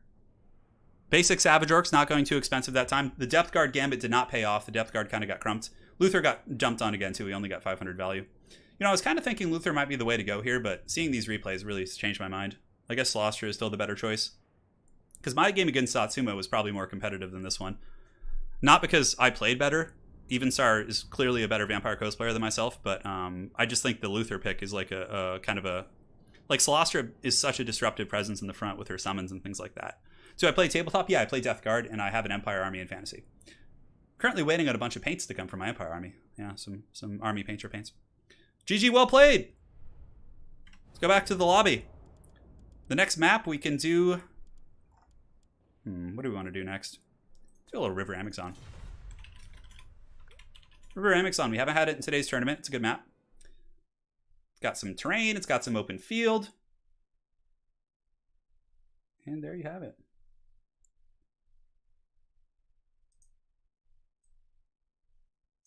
Foot Knox here, Slostra. I'm back at it with another dono. My girlfriend has taken to calling this nerd sports, and she can't be more correct. Love it. Hell yeah, man. Do you think Deathmaster should have Master Duelist? He's already the Master Duelist. Yeah. No, he is insane. Deathmaster dueling is like terrifying, man. All right. Essence of Chaos. Just like take away any Vampire Coast ranged play. These maps have been medium sized. These are balanced maps. Yeah, Slosser's really strong. She's super disruptive. Yeah, I'm really excited to play Death Guard again, but like I'm not going to be able to play till Rona comes down, so. Austin, thank you so much, man, and Ephraim Va for the donations. You guys are way too generous, man. Yeah, I would play the hell out of a Lord of the Rings Total War game. I'm like, can they make it before I get too old so I can still be competitive at it? Although, honestly, for Lord of the Rings, I would be totally fine to just play campaign in that too. Because it's like, it's so thematic, man. Yeah. Whatever, man. Give it to me, precious. I'm taking a break from Star Trek. I finished the original show. I finished Deep Space Nine. I finished Voyager and Next Generation. So I binge watched all 4 of those in a row. Like, didn't stop at all. But now I've kind of taken a break. I'm watching The Expanse right now. I'm just waiting for the next episode. There's a lot of good entertainment out there, man. Haven't really given the new Star Trek a try.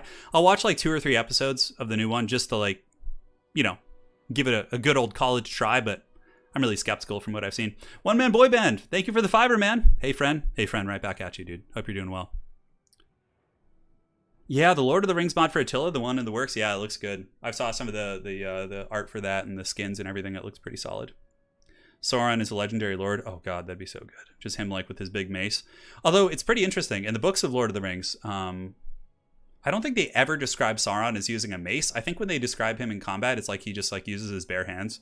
I can't remember. I don't think he even has the mace in the books, or it's like mentioned. I could be wrong. There's obviously people in chat who are probably way more prolific with their Lord of the Rings knowledge, but Lower Decks is pretty fun. Yeah, I'll check it out. Yeah. Deep Space Nine is god tier. Yeah, that's my favorite Star Trek show of all time. Deep Space Nine was so good. I freaking love it. Yeah.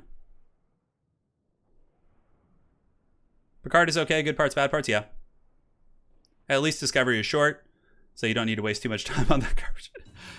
Yeah.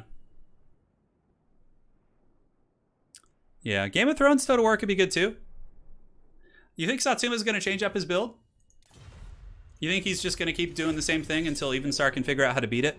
That's the thing. Best of 3 with mirror factions. It's very much like StarCraft. And in StarCraft esports, right, they play like best of 7s with the same faction. So you'll see a Protoss face a Terran like 7 times in a row potentially.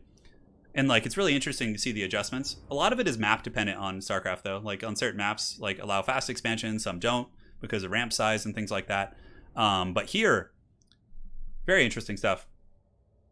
Holy shit, Austin Horath with a huge 99.99 donation. If I can donate $10 so I can donate 100, hope your wrist is okay. It's doing better. It's still painful, but it's getting better like month by month. It's a slow process.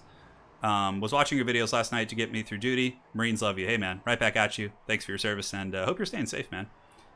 I would imagine coronavirus is certainly affecting everyone in the military, yeah.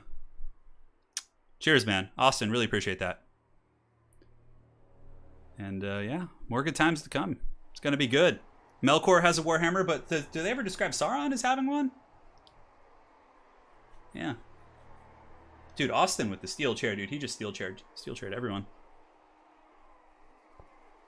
Yeah, Lord of the Rings would be awesome. Like, I don't think they'd want to do it right off the heels of Warhammer, like Warhammer 3, but like along down the road. Like, so let's say they do like this. Then they do Warhammer 3, then they do a historical title, then they do Warhammer 40k.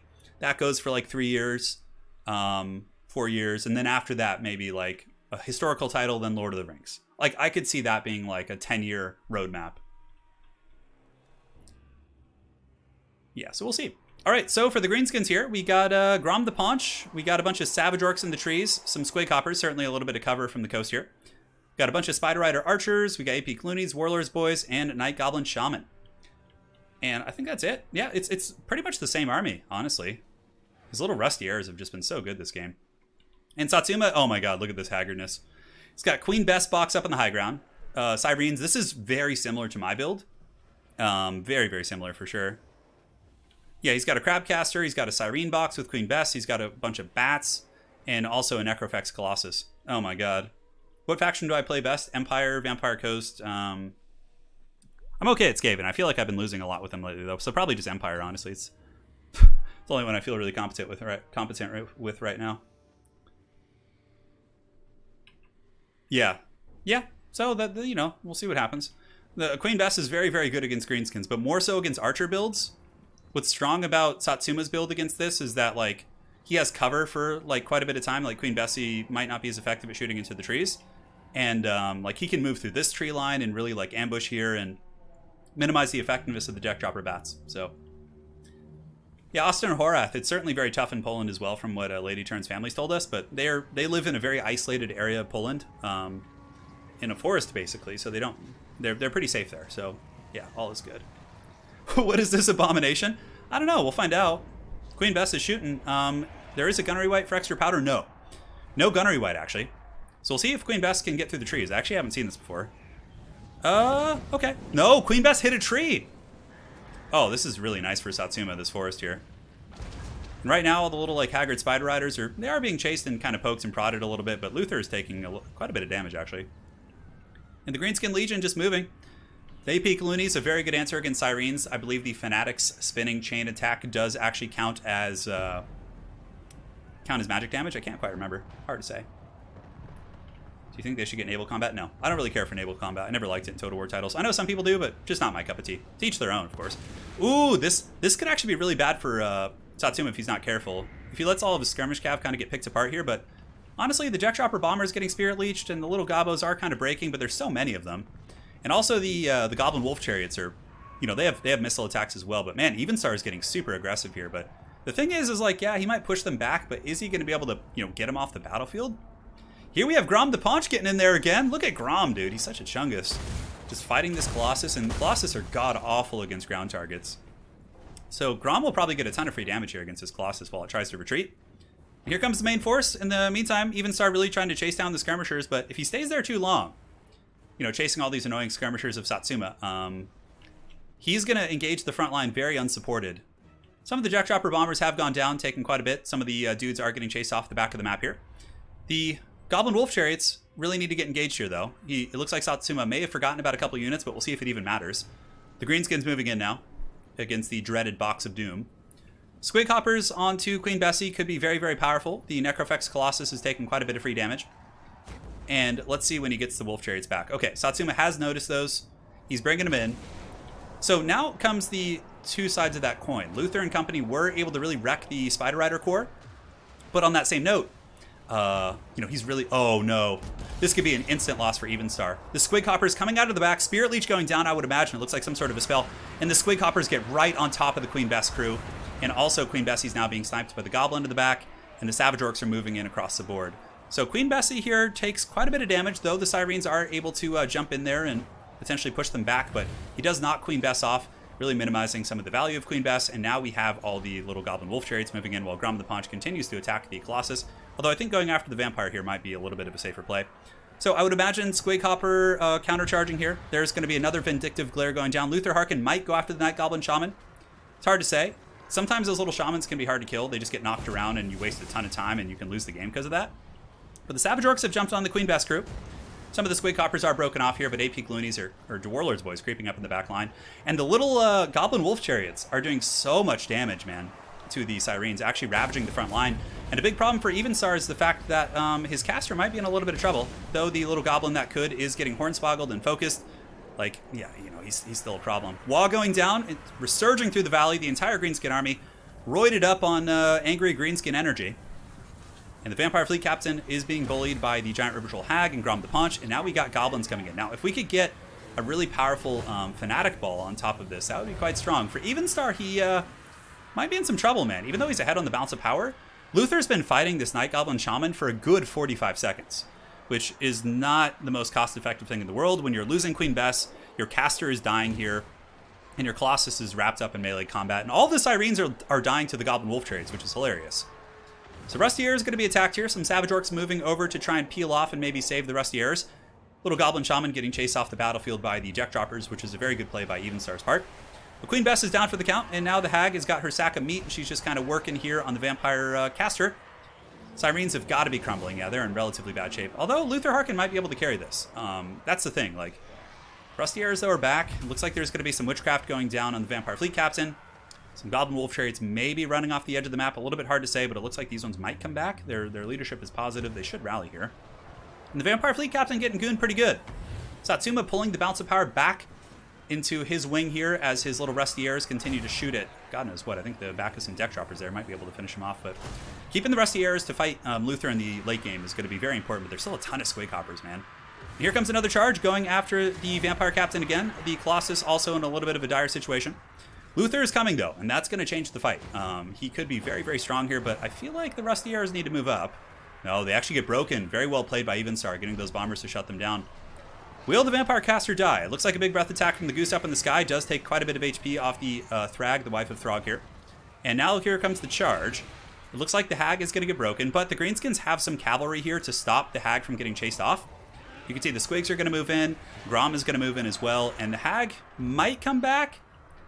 If Evenstar is really on point here, he should get his deck droppers and chase that Hag off the battlefield, because she's going to rally here in a second if he doesn't have any follow-up. Although it looks like he's getting adequate shooting. So Rusty Arrows, I think, have come back on the low ground. Maybe those are Savage Orcs, I can't really tell. The Vampire Caster is dead, more or less. No, it's actually still going. Only 810 leadership. Grom the Paunch trying to get to the Caster, which is smart. Makes the duel against Luther in the late game much more doable.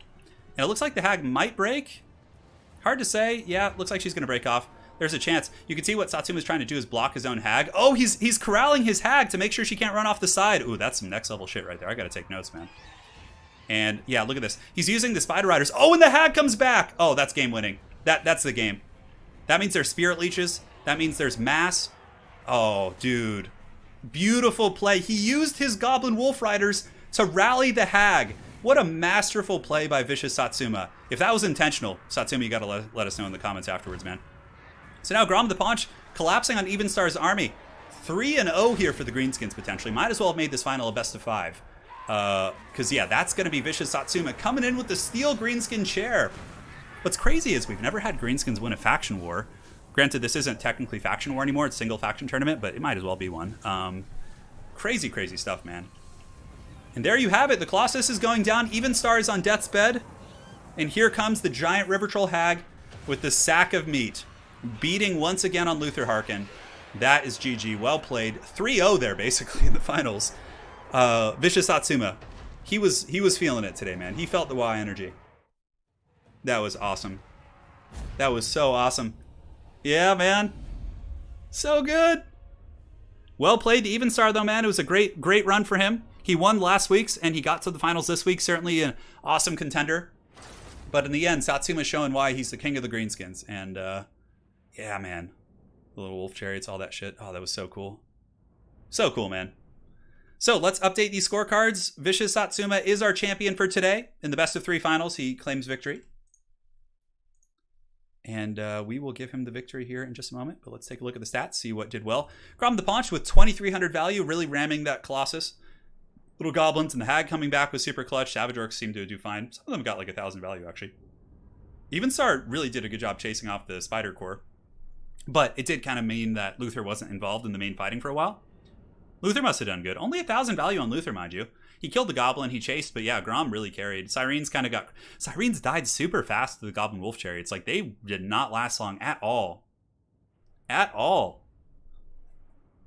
Yeah, I know. I was like, now I'm like, oh, I don't feel so bad for losing to Satsuma now in today's tournament either. Yeah. Satsuma's brain is the next evolution in human evolution. Oh, man. What a well-played game. GG. GG, well played. Awesome games, Satsuma. Evenstar saying there's a rule break. Well, DM me on Discord, and we can take a look. But that looked clean to me. We'll see. 7 missile cav rule break. Is he going to make Satsuma beat him down again? Oh, man. Okay, so I have to go back and look at that. Oh, my God. Is this really going to happen again? Is there going to be a 7? Did he have too many skirmish cav? Oh, my God. Let's check this. Hold on. No, don't do this to us. Let's see here. All right. So let's check it. One sec here. We'll take a look here. I'm pulling him open again. Did he have too many missile cav? There are limits on missile cav and things like that. We'll see. I don't know how the little wolf chariots count on that. Oh my God, what is Satsuma must be saying? Satsuma is laughing. Satsuma doesn't even care. He's laughing at it. He's like, you want to do this again? I was going to take pumps and switch last minute. Oh my God, that's Well, I mean, do you guys want to just see? You just want to see the it continue here. Pavow, your replays made me steal my brother's PC from Total War Action. Don't you miss the old army maneuvers based on Total War instead of monster mashes? No, please do. You guys want more? Oh my god, let's... yeah, Satsuma's saying he rule breaks. It's fine, so we can... Alright, replay! Same map. We can do the same map, it's fine. Oh my god. Here we go! Round 4! Satsuma says, oh god, you're right. Well, alright, let's get more. Let's get more crumping of Vampire Coast. For anyone who hates Vampire Coast, this is one way to certainly get some catharsis. Why does this have to happen? It's going so smooth, and then this happens. All right, we'll put them on the same map. Yeah. Oh yeah, for sure. I mean, it's easy to, you know, troll and, you know, be like, oh, like, why is he, you know, complaining about the rule? It's like, it is a rule break, right? So there's reasons those are in place, even though it wasn't like super oppressive there, but yeah. Basically that guy at a card game tournament. Oh man. Dude, I know, I could be eating hot dogs right now. Yeah. I'm not looking at the builds because it's so hard with greenskins too. They just have so much shit, man. Like it's all like blends in. They have like missile cav, like everyone spams spider riders, you know. Oh god. Well, Stoppy's already dead. Satsuma, we know you didn't do it on purpose, man. We know, trust me. It's easy with greenskins to do that, dude. It's so easy because they have so many like little random missile cav units and things like, yeah. Yeah, no worries, man. I could be eating hot dogs right now. Yeah, you just joined. Somebody in chat's like, I just joined and there's a replay. Excellent. So the players will fight once again here. Yeah, it's the Goblin Wolf Chariots because they're 360 like kiting units also on top of being little chariots, so. Yeah. Extra bonus streaming. Just think of it as bonus games, guys. Make Gobbo Chariots immune to all rulings. Oh, man. How could this happen to me? I made some mistakes. Yeah. James Rye, it's hard. I mean, we have like a ton of people who are admins watching it. James, to answer your question, so technically there are a ton of referees watching these games. Many of the people in the stream who are mods and in my Discord are admins in the tournaments, so they missed it also. It's an easy thing to miss. But you know, ultimately the responsibility is on the players to catch that stuff. But you know, it's all good.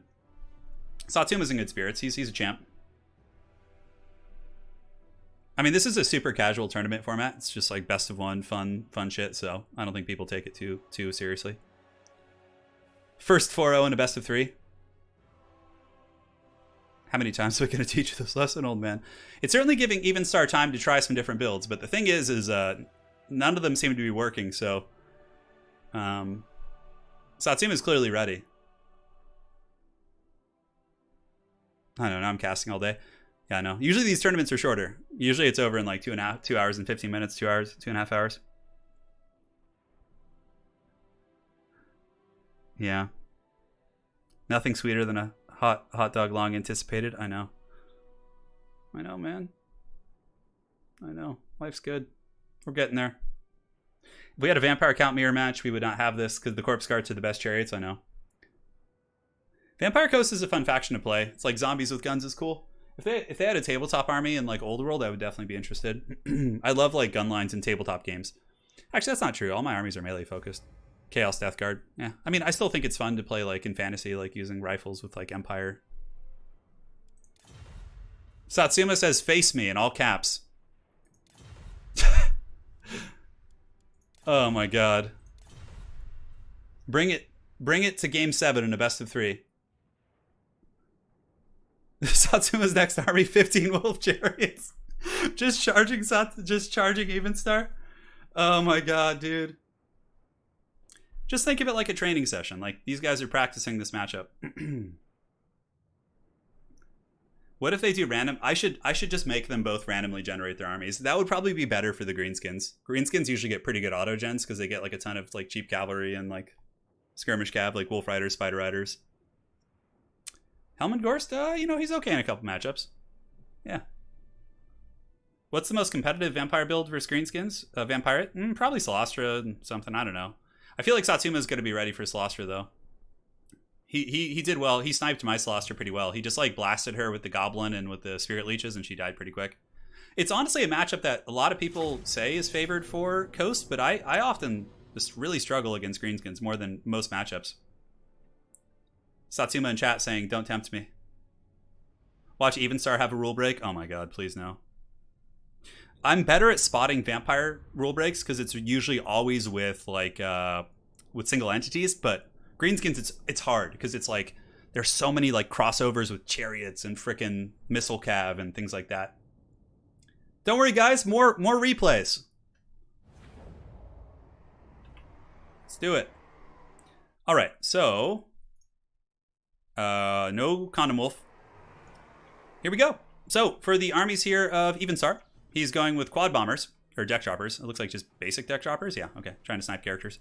He's got a couple handguns. So going with the gun line now. He's completely changed up, yeah. Gun lines, bombers, triple Cyrene with Shade Wraith Gunner. Shade Wraith Gunners are really good in this matchup. Zombie Private Polearms, Vampire Fleet Admiral Polearm, and it looks like a Gunnery White as well. Yeah, so it's a pretty different build. He certainly doesn't have as many big expensive targets this time. I'm a little bit concerned though about the additional investment in his gun line. I feel like that gives more targets for the Greenskin Harass and Dive. But for Satsuma, oh my god, okay. He's got Grom the Paunch, he's got a Hag. He literally just doesn't change it, which I love. Savage Orcs, it's pretty much the same build. Except obviously it's now abiding by the rules, I think. So 1, 2, 3, 4. Wait, hold on. Hold on here. Wait. So how many 360 shooting units can you have? You can have... I'm trying to think here. Hold on before we start. I'm just checking. I mean, we're joking about another rule break, but... So Spider Rider, Wolf Rider, 3, 4. Then he has the Chariot limit. He's got 4 of those, but... Correct me if I'm wrong, but don't the Chariots count as... These guys count as 360 shooting units? I can't remember. Yeah, I think the Goblin Wolf Riders count towards that limit. Because these are all Wolf Riders, Spider Riders. He might have too many. You can have 6. 6, I think. He added a pump wagon. Oh! Oh! He's fine. Okay. No, that is a freaking pump wagon. Oh, shit. No, you're good. Guys, it's a pump wagon. It's a pump wagon. Holy shit, that tricked me. I thought, because it lined up so well with those things. I was like, dude, please do not do it again. Because then we'd have to grind through this game again. Oh, dude. Oh, no, we're good. We're good. It's a pump wagon. It's not a wolf chariot. No. Good. You're good. All right. No, there's 6. It's a pump wagon. Yeah, that's more or less it. Here, Evenstar is going to be chilling over here in the open field. He does have Shade Wraith Gunners, you know. The problem with Shade Wraith Gunners, too, is Spirit Leech spam. So, like, overcasting Spirit Leeches can kill them. No Luther this time. It seems like Evenstar has kind of given up on the big, expensive lords. The pump wagon, I think, does magic explosion damage. Satsuma saying, good luck, have fun. I am traumatized after this. This is just, like, giving me anxiety, these finals here. Deck Droppers aren't going to do a whole lot. Not against the... It's funny because though Vampire Coast is happy about this distance here, they're also not in some ways because the Greenskins can spam their missile poke. Wand of Jet giving big Winds of Magic recharge. I know. I was expecting these to be like the easy tournaments to run. It is what it is. So the pump wagon, yeah, does the Sploda's Spore Wagon do magic damage? If it does, that's some like big brain tech against let's see. Causes, yeah, okay. I would imagine that's magic damage, even though the tooltip doesn't like, you know, really tell you per se, but yeah. Here it comes, man. The Greenskin's just moving forward, just enjoying life. Looks like a Vindictive Glare did go down on the Vampire Fleet Admiral, so, you know, wearing down that Vampire certainly feels good. Spirit Leeches in the back pocket could be used, but honestly, from what I've seen, like it's not like it seems like Satsuma doesn't really need his Spirit Leeches for the Sirens. They just tend to die from the massive greenskin haggardness. So here comes little wolves. Wolf chariots are going to be going after the jack droppers. They do have bows on the back, which a lot of people forget about. So they could drop some shots. I don't know who that is, Ryan Lopez, but I'll take it. No problem. So here it comes. Savage Orcs moving in. A little bit of Daka going down on top of the jack droppers. In the back, Squig Hoppers preparing their flanking maneuvers while the greenskin front line prepares to party. Shade Wraith Gunner is going to open up. That's going to be some pretty good value for sure. What I would like to see is the Goblin Wolf Chariots being slammed to the front line. But here comes Spirit Leech going down on the Shade Wraith Gunners. It'll do some big damage. They only have like 2,000 HP. They're one of the squishiest units in the entire game. So that type of work is certainly very, very good. But the Greenskins are preparing a big slam jam, space jam. And this game, unlike the other ones, there haven't been any... what the hell was I going to say? He hasn't forgotten too many units. Like, Satsuma did forget a couple units in previous games. And in the last game, Satsuma actually did have some unfortunate situations where, units got routed off early. But in this one, it seems to be relatively smooth. Yeah. So here it comes. Grom the Paunch moving in. Here comes the Logie Bogey Spore Splodas. We got Spider Riders coming from the flanks, all sorts of pressure. Definitely get the pump wagons on top of those Shade Wraith Gunners, and you can kill them super quickly.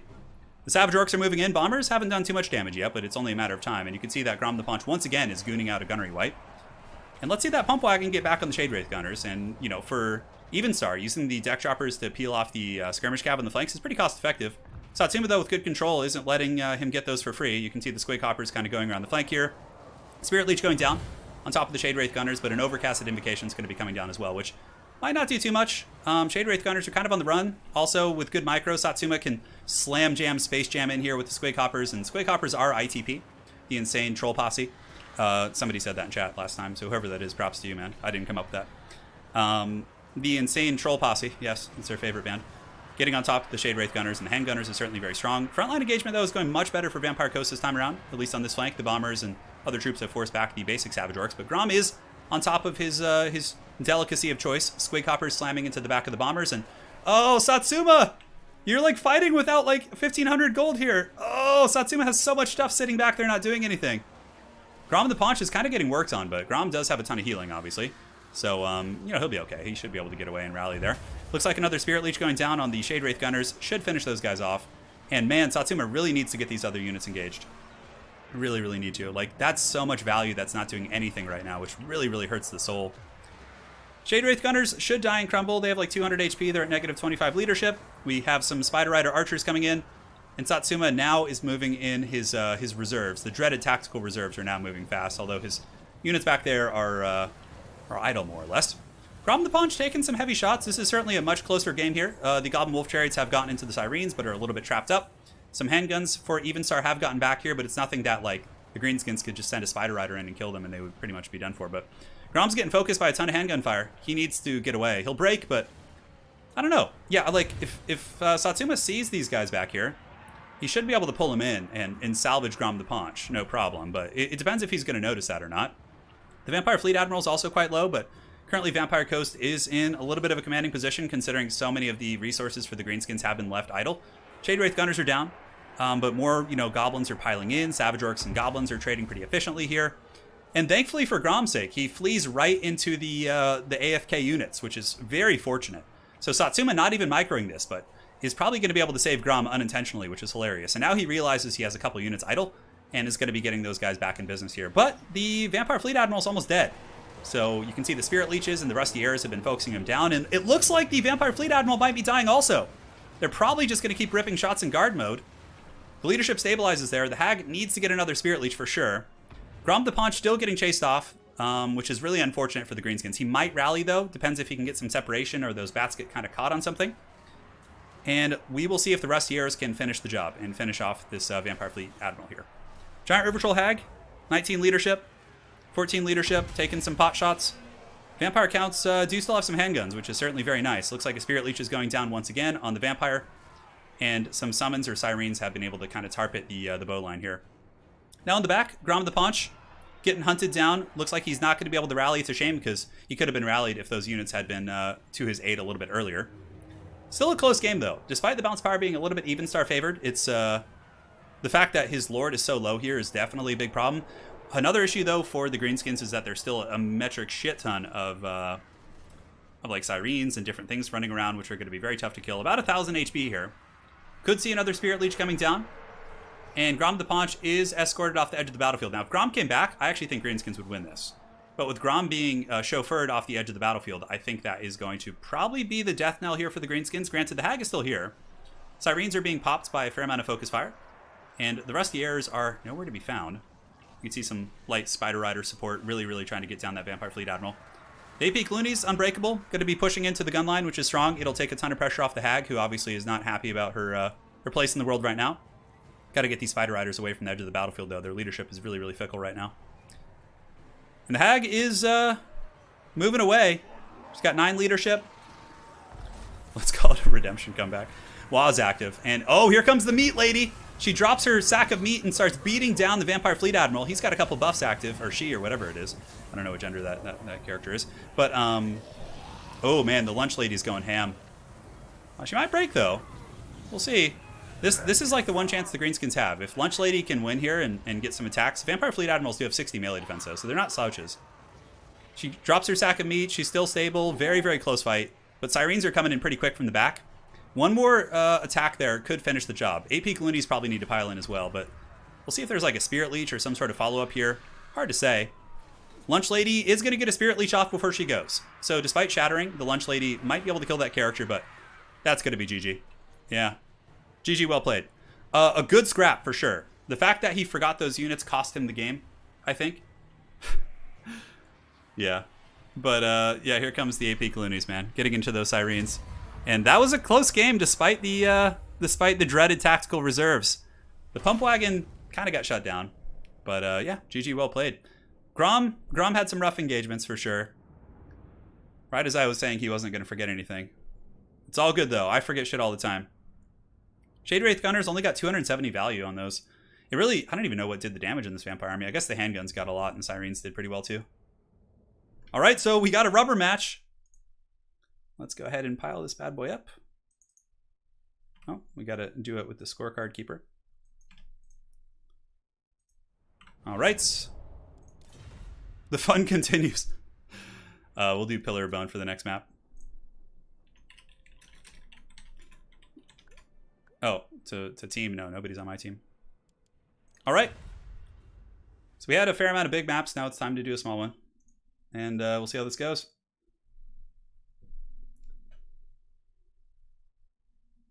Yeah, so basically for the games that Satsuma rule breaks, he doesn't get a loss for those. You just replay the games. So I don't think any rules were broken. Did you guys see anything? No, it looks fine to me. You guys got me all freaking paranoid now. Jeez. I'm like looking at everything, seeing rule breaks around every corner. No, that looks fine. Yeah, no hot dogs for me, I know. Never. Is this an endurance? You know, it's only 3 hours, to be honest. The actual faction war usually lasts 4.5. So, that's pretty balls deep. Sometimes, like, ECL tournaments. ECL tournaments never go this long. They're usually, like, 3 hours. 3.5 hours sometimes. Because you have a best of 5 final, which can go super long, considering army picks. It is a very small prize. It's like 25 bucks. It's more of a casual tournament, so. It's more just to reward the players for, like, spending so much time in the event.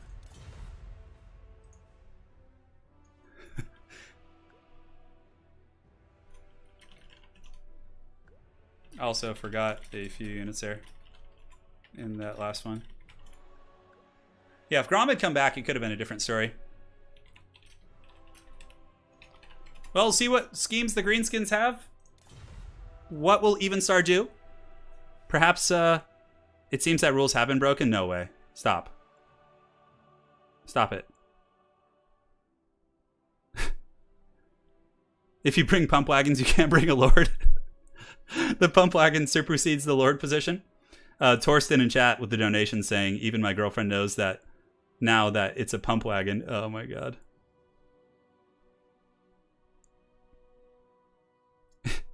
On Turin streams, people don't break the rules break the players. Oh my god, it's just absolute anarchy. was a pretty fun. I had a blast playing in the tournament today, though. It was really good. It was fun. Yeah, you always take a caster. Always. So here comes the greenskins on the dreaded Pillar of Bone. Relatively small map. It's a double-edged sword because it stuff can route off the edge, but greenskins can also close the distance quickly. So there's like, you know, pros and cons for both. I honestly think Satsuma, it's so weird. He hasn't used the build he used against me at all, the archer build, the mass archers. I feel like it's very effective. But how would it have done against the last build that Evenstar brought? I think it would have been very strong. Yeah. Although his build's been working.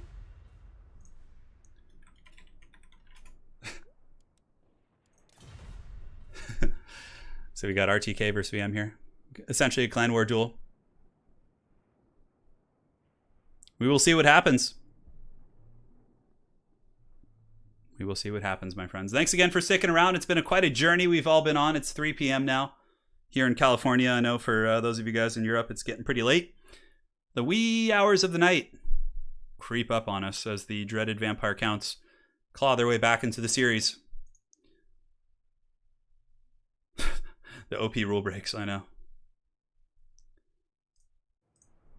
Turin, how's your hand? It's doing good. Yeah, it still sucks, but it's like it's a slow process. Like every month it gets a tiny bit better. So, any tips for Tomb Kings? Shopty Great Bows are awesome. Caskets are awesome. You're gonna have a good time with those units. Ark in the Black is really good with his skeleton summon. Even Star says, hope this is the last one. Double check those armies, man. Hey, Wicked, thanks for dropping links, man. Appreciate you, dude. Wicked, were you in the tournament today with your dreaded Hellstorm, your dreaded Hellblaster volley bun? See, I'm like talking about food. I'm getting so hungry. The Hellblaster volley gun Huntsman combo. Vote for Team Shank. Oh, of course. The next podcast, Zebra Duck, will probably go up tomorrow. Or Tuesday at the latest. It's with Falcon. We sit and chat about like Q&A and answer questions. It's fun. We're just shooting the shit for like 2 hours almost. Yeah, I mean, these players are both probably going to be super good at this matchup for when they go to play in a traditional tournament. All right. So there we go. Yeah, you know what I really respect about the Satsuma is he more or less keeps the same fundamentals, although this time he's changed up his build a little bit. So Satsuma's got Savage Orc Airboys into the Sunset, backed by Savage Orcs and Goblins, Grom the Paunch, an Orc Shaman with Fist of Gork to kill Sirens, River Troll Hag with Spirit Leech, and he's got Rusty Arrows and a bunch of Spider Riders and all sorts of cool shit. So for Evenstar, a variation of the build he brought last time. This time he brings a Mortar though, which one Mortar isn't going to kill archers that quickly. It'll wear them down a little bit, but generally speaking, it's not going to be that crazy. One sec. Hold on. Sorry, guys. I am just going to do this because on this map there can be some like shenanigans. So I'm just going to go ahead and put this on just to make sure that there's no screen peeking, accidental or intentional. So as soon as this goes, we'll switch back to the, as soon as the battle starts, we'll switch back here. So see what kind of fun can be had. Magic G, you're doing solid work, man. Thanks.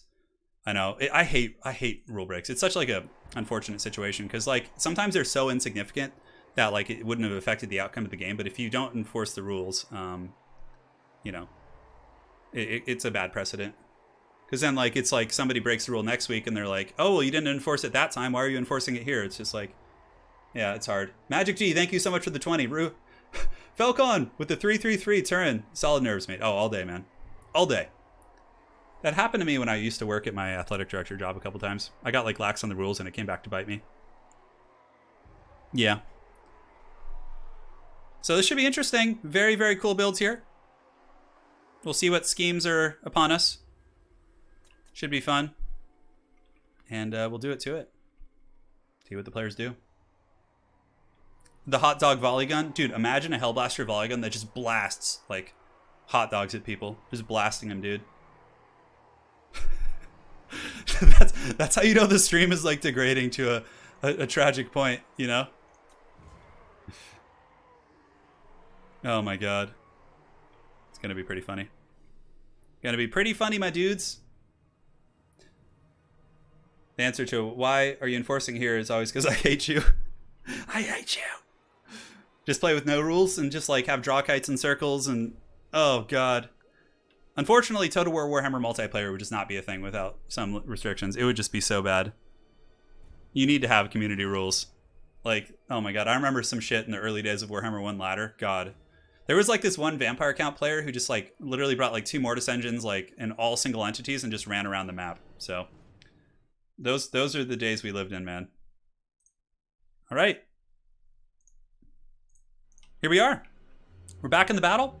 So, loose Vanguard here from the Greenskins. We have some Warlords boys camping back here, which I love. Evenstar has no idea that they're here, which is so funny. So there's 2 ROR goblins right here.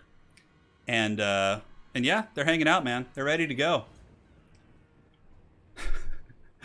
The Dogstorm Volleybun into turns about. Oh, God. So we got Forest Goblin Spider Riders in the back. Really, really offset. I don't see any rule breaks right now. I really hope there are none. The one mortar is shooting. The Greenskins are not advancing yet, interestingly enough. Now they're coming.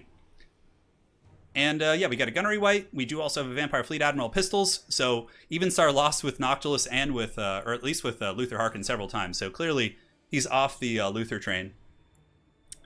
So this isn't corner camping because the actual edge of the map is here. So the Greenskins have adequate room to move around the army. As a matter of fact, this is like nowhere near corner camping. Which is fine. You know, it's actually kind of a bad position for Evenstar because his guns are kind of in trees, which means his handguns are going to be heavily obstructed here. I actually think this position is probably suboptimal compared to where he could be, so yeah, it's hard to say, man. So the Undead are doing their thing. You guys want a corner camping tournament? Oh god, no, please. Mortar's getting some okay damage, but the Greenskins are moving forward, and the little Gobos are just waiting in the wings. They're gonna strike in the night, man. They'll push in eventually. So now, ooh, they're a little bit risky for the Vampire to come over here. It's going to get mithered and shot by like 1,000 archers, and then Grom's going to rear charge it. That's actually quite painful. Yeah, because Grom will take quite a bit of HP off this character on the charge. You can see here it comes. Boom, in the back. Does it make contact? Grom does not hit the character. However, ooh, Spider Riders are going to go block that character. Ouch. Oh god, that's so bad for Evenstar. Talk about a really nice start. So yeah, Invocation goes down, which will heal it, but like, Spider Riders are poisoning it. Grom is whacking it with his big Chungus axe.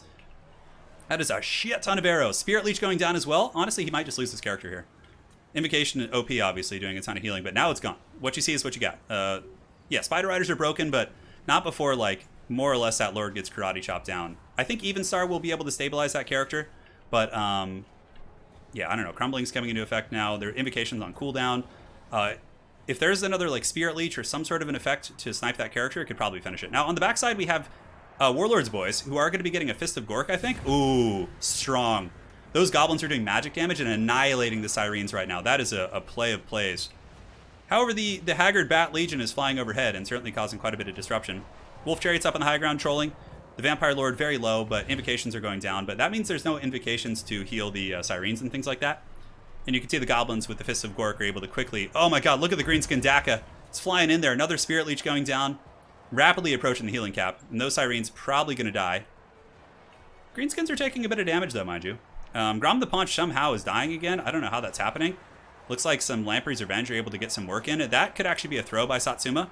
Because he was in a very, very dominant position, but until that happened. And now Grom potentially going to get pushed off. Yeah, Lamprey's Revenge. Grom is shattered. Oh no, Satsuma with the throw. He was in a super dominant position there, which is unfortunate. And now it looks like the Vampire Fleet Captain, you know, not in the best shape either. If the Hag is able to beeline over there and cause some disruption, that could be very strong for sure.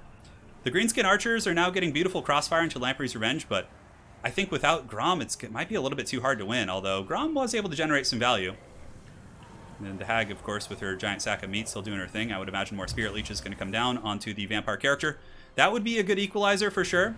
But Grom definitely shouldn't just get trapped and surrounded by a bunch of crabs like that. That is a really, really unfortunate situation. The Hag's trying to get away from these characters here, from the bombers and different units, and now you can see that this character is in weak binding. It's about to hit its healing cap. We have some goblins standing idle too. Satsuma needs to move them in. He could easily kill this mortar crew. Here you can see the ROR goblins still doing some good work, and now the Lamprey's Revenge are dying to a ton of crossfire. You know, this is the thing. The Orc Archer builds, like, even without his Lord, he's still putting up a great fight here. He just needs to make sure to keep the Hag alive. Like, I think he'll still have a decent chance there. Though handgun fire is pretty gross. Yeah, that's going to be a lot of damage. But she's got, you know, some leadership in the back pocket. Now the little goblins have collapsed here to shut that down. And Lamprey's Revenge are crumbling. Probably going to die here in a matter of seconds. And Greenskins are still all over this army. You know, they're up in the shit. They're on top of this. They got Unbreakable Goblins back here just grinding and shutting down the mortars, which means the archers are going to be strong. It looks like an Overcasted Spirit Leech going down from downtown from the Hag. It hits the vampire character. Might lead to crumbling. It's at its healing cap now, so what you see is what you got. I don't know what kind of damage it's going to do. It's down to 700, 500. It should be crumbling now, or at least very close to it. Greenskins are in a bit of a mass exodus, and those Arwar crabs are actually healing. It looks like an invocation was cast off on those guys before all is said and done. And yeah, unfortunately, it looks like Satsuma's probably going to throw it with the giant River Troll Hag being chased off here. And yeah, he couldn't quite finish that character. I don't know how Grom got surrounded there.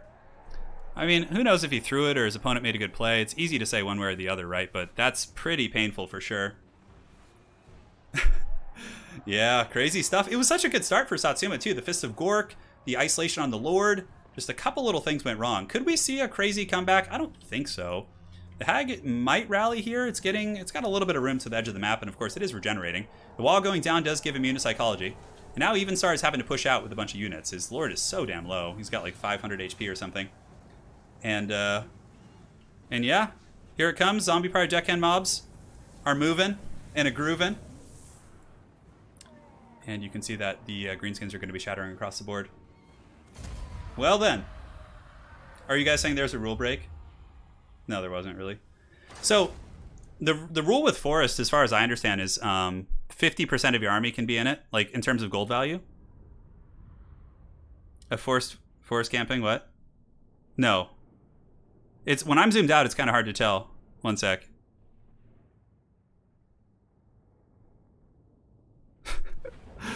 Oh man. I think like they're probably, hang on a sec. Hang on one sec.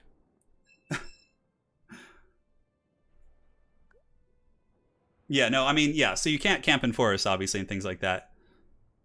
Evenstar wanted this, what's happening? Just absolutely nonsensical. I don't know. I've lost track. GG though. Hold on. No, Lord Sniping is very legal. Hang on. Just end me, dude. Just end me in the stream. Just put us out of our misery.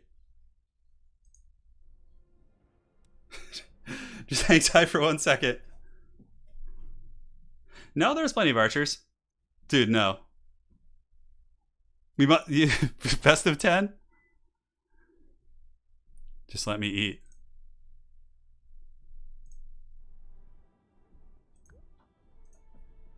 Hi, we are evaluating that. Stand by, 1 sec. Let's just get rule breaks both ways. Because his army was in the forest. I think it's a 50% rule, so we'll have to take a look at that. Because, yeah, the chariots and different things were stuck in the forest. Hold on. So we're going to take a quick moment to look at that. And then, oh my god, there could be another one. This is just the most cursed series I've ever casted on my channel.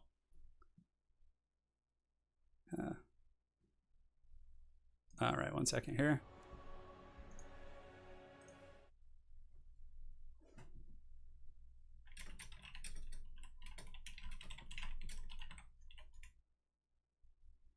I'm just conferring with Aerocrastic, who of course is the author of the banner rules. So we're chatting about it right now.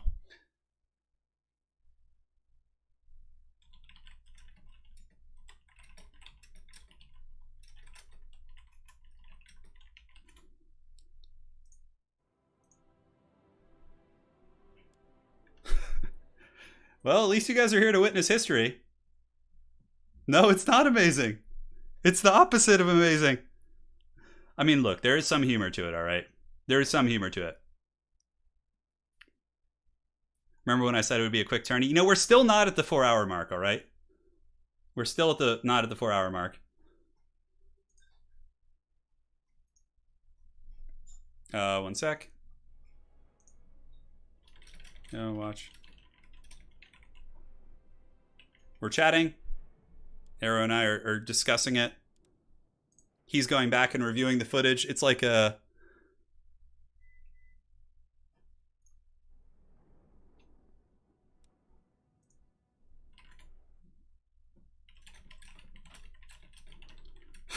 You guys are just loving this, seeing me suffer. This is like the why can't you be normal meme. Because you can't camp your army in the forest. There's like a 50% rule, and like you can't like just sit in the forest and shoot out and force them to come to you. But like part of the engagement took place out of it, so it's like, but like if you just, oh.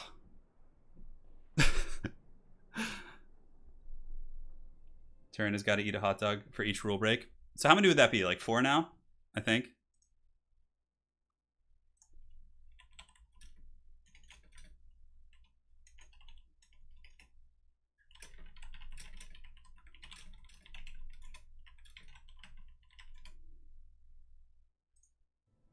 So we could even just have them fight again on this map.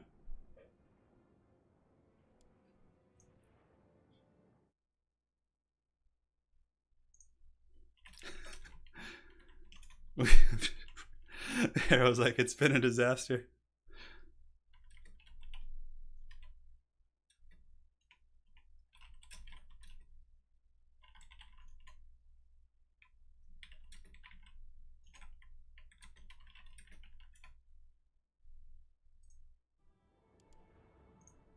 All right, 1 second. So, Arrow and I have, let's make it dramatic. Convened, and it was a bit of forest camping, hence a rule break. You two can do same armies, same map, and we can start game. All right, so Arrow has ruled it a rule break with forest camping, because even though I have a filter that hides the trees, but that whole area is technically a forest. So, oh my god, at least it's a small map, all right? At least it's a small map. Satsuma got 2, now Even Star's getting 1 for forest camping a little bit. And yeah. The runner was down by contact. So Even Star can remake his army and we can start. Oh, yeah. The whole, more or less, all of his like ranged and other like army was in there. It's like yeah. The forest camping thing is weird, but yeah, that definitely was like all the greenskin masks couldn't get in there because they were getting stuck on trees and shit, which is pretty unfair. No, we're doing the same map. We're doing it. We're doing it live. Who wants some more Warhammer? I don't.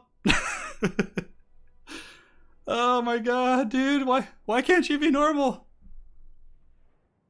No, I'm not wavering, dude. I am unbreakable. I could cast this shit all day, dude. Not even getting started. Even Star says he's gonna forfeit. Well, it's very late for him, so it's fine. Satsuma won most of those games anyways. I mean, look, Satsuma won like all those games with his like, just because one stupid chariot or something. He was still didn't get the wins, but Even Star is going to concede the series. So Satsuma is going to win here. Yeah. You're allowed to use terrain for sure, but you can't have your whole army hiding in it, more or less. Yeah. Yeah. Zebra Duck for the Cursed Final. The Cursed Final is over, dude. It's over. All right. GG, well played. The Greenskins have won the Cursed Tournament. Yeah, in Russia, it's pretty late right now. Well, actually, it's only like midnight right now. I guess it is a Sunday, right? So, yeah, you might have work or something in the morning. Oh, my God. There you have it. GG, well played. The dreaded single faction tournament has been won by Satsuma. They counter rule breaking. Oh no, this isn't even drama. This is like a casual tournament. If there was like a $500 prize, this would be actual drama, but this is like a casual practice tournament, so who cares? But it's just like, oh god. Yeah, it went 3-2, right? Yeah, well, yeah, 3-2 technically. So if we made that a best of 5, it would have been, considering the rule breaks, it would have been a 3-2, right? So we didn't take those into account. I should play for Even Star? All right, hold on. Want to face me, bro? I'll see if he wants to fight me. I'll do one more for you guys. Oh.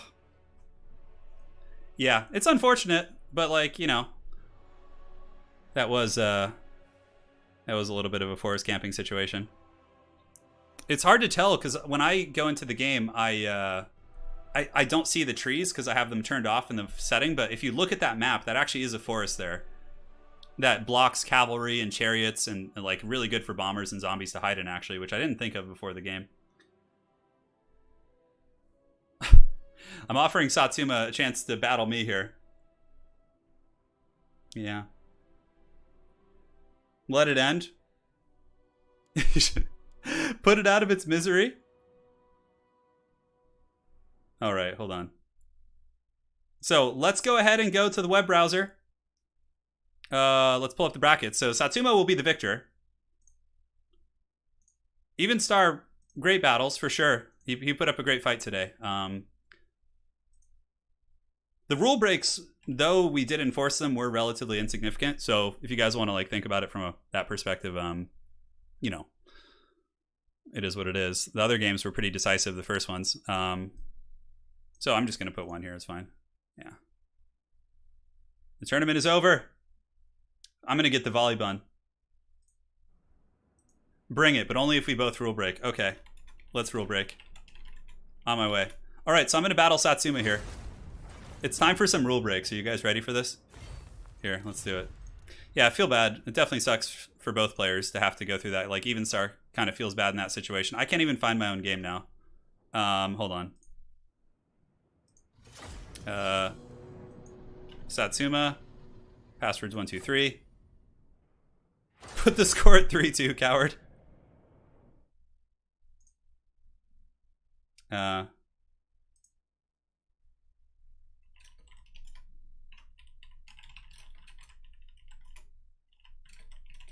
These.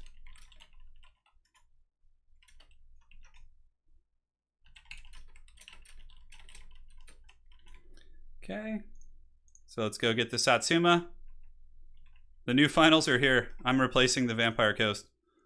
Okay. I've invited you to the lobby. We'll go to Troll Country just to, and you know, double check that map. I think it's the Troll Country. Thanks again for the tournament, though. Satsuma's our winner. He's our grand champ after the most haggard of all tournaments has taken place. All right, so let's go to the local recording. Get rid of the condom wolf. Can we keep the condom wolf for now? Dude, it's not my fault, man. All right. Ultra funds? Oh my god, no. Yeah. The Dukes of Haggard rejoice. All right, so same matchup, no mercy. Let's suffer.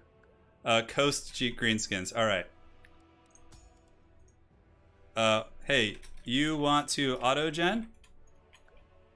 Oh, dude, let's do an auto-gen battle to decide it. Okay, guys. All right, here comes the auto-gen for Satsuma. Oh, okay, that's actually pretty respectable. Leave all spells. Dude, Greenskin auto-gen is actually really strong. Yeah. All right, guys, this is like the Raising the Spirits finale.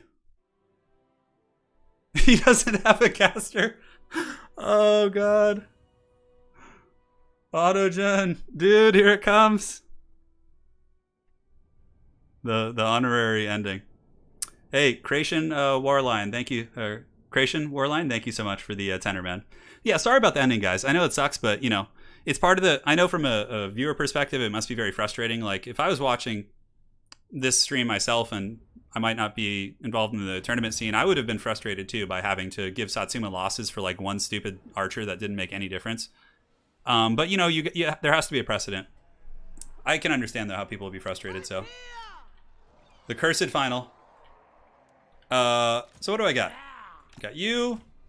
Got a Bomber. I got the Night Terrors. Oh my god, I have a freaking Deep Caster. Jesus. This is going to be a disaster. I got a Gunnery Wipe with some artillery. Okay. So let's see. Oh, yeah. So, okay. So, guys, take a look at this. This is definitely a situation. This is the actual forest, I think. It was one of these two. I can't remember. That he was camping it. Yeah, no, that's like really obstructive to press in there. Yeah, okay. So, yeah, we made the right call. God, I'm gonna get destroyed right now. The frickin' Morngul RORs in this shit. What is this? I don't know how I'm gonna protect all this artillery, but we're gonna try our best. We just have like a big haggard line. Oh, we have the Salt Lord Scuttlers. I'm gonna bad manner ready up on him just to send a tone here.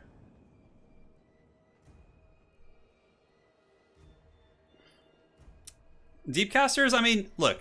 Yeah, I mean, no, they're not bad. It's just like, at least I have an excuse to use Vangeist Revenge. The BM ready.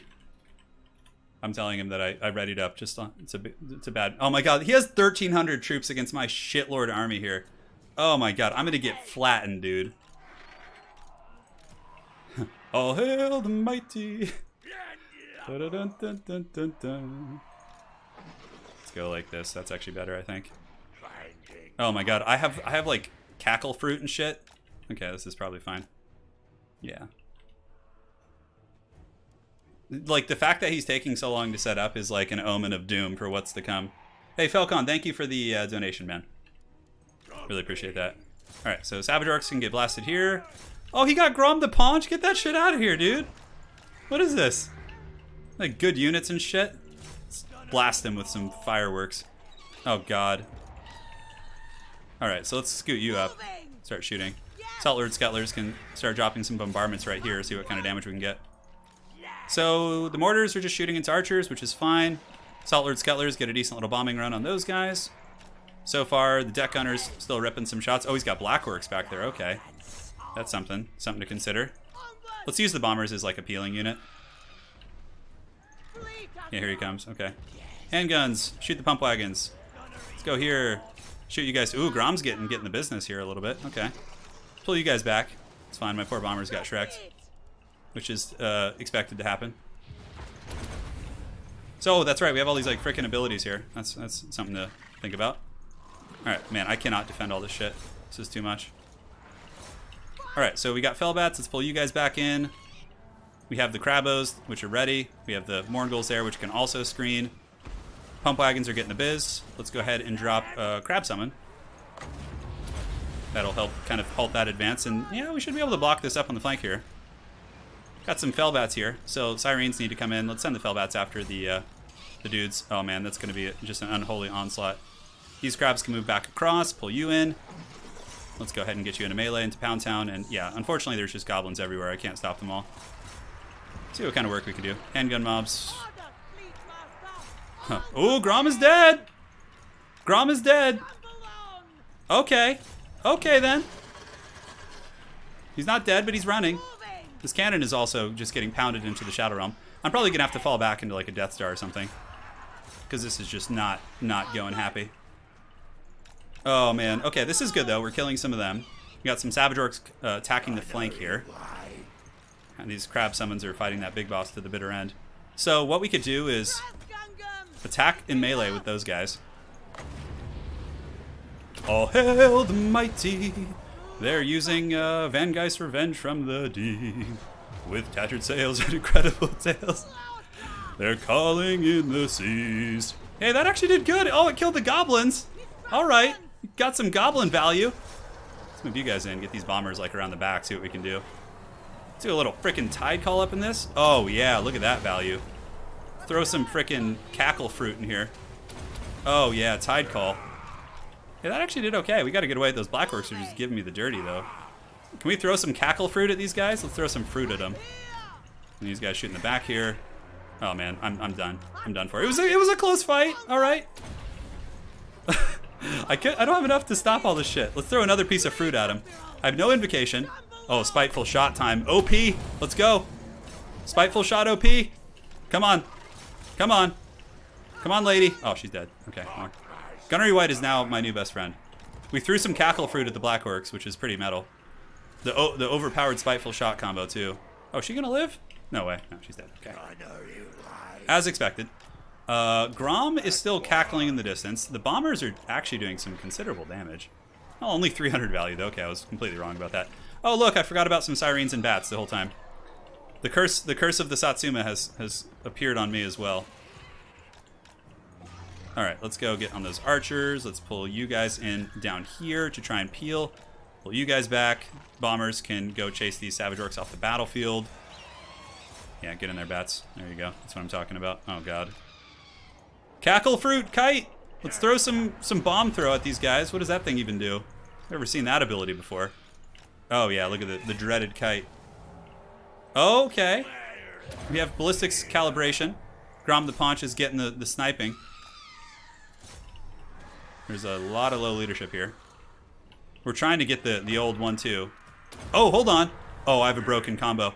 I can give extra powder to the bats. Oh, dude. Satsuma should just leave now. It's over. Yes. Let's go. Oh, yeah. Get in there, dude. No! The sirens. He's so practiced right now. Why does this feel close, even though it's like... Yeah, I don't know. All right, time for some fruit. Let's throw some fruit. Let's go. Come on, throw it, buddy. I don't even know what this ability does. Powerful explosion. I'm sold. All right, night goblins. We can't reach anything else. Let's go. Oh. Okay, that did literally nothing. GG, well played. That was a good solid 5-minute battle. Yep. Cackle fruit OP. All right, guys, that is officially the end of the stream. We're done. I'm going to go eat like 5 hot dogs because I'm really hungry. 1,400? Sirens did okay. Morgul's, yeah, I was a little bit too elite. Greenskin, that's a good army. Like, I feel like Satsuma could have put up a fight against, like, Evenstar's army with this force. You know, he even had the spider hatchlings getting the damn campaign units. GG, bro. Until next time. Grats. Dude, that was a close one. Oh, man. All right, guys, that's it. Satsuma says, I never want to play this matchup again. So let's take a look one last time at the tail of the tape today. Again, Falcon, Christian Bender, Vader. Thank you guys so much for the donations. Vader with the $30, Christian with the 50 DKK. Ant-Man. T, you've been spoken that cackle fruit again. So yeah, if we take a look, the web browser, Satsuma certainly had a pretty good run here. He defeated Evenstar there in the finals. He fought Bilbo. We had a game earlier, which was really good. I'll cast it separately. He also beat Lizardmen. He beat High Elves, and then he beat Dwarves. Yeah, a serious run. Here was my run, for anyone who's wondering. I faced Empire, I faced Dwarves, I faced Vampire Coast Mirror Match, and then I lost to Satsuma after my 4th game. Yeah, it was a fun tournament. Despite the haggard rule breaks, it was still fun. And I hope you guys had fun as well. We'll be back we're still going to continue this series. It just kind of, you know, it just was unlucky, really. Like little easy things, and like that series could have been a quick 2-0, you know. Had it not been for like minor things. Anyways, guys, thank you so much for joining.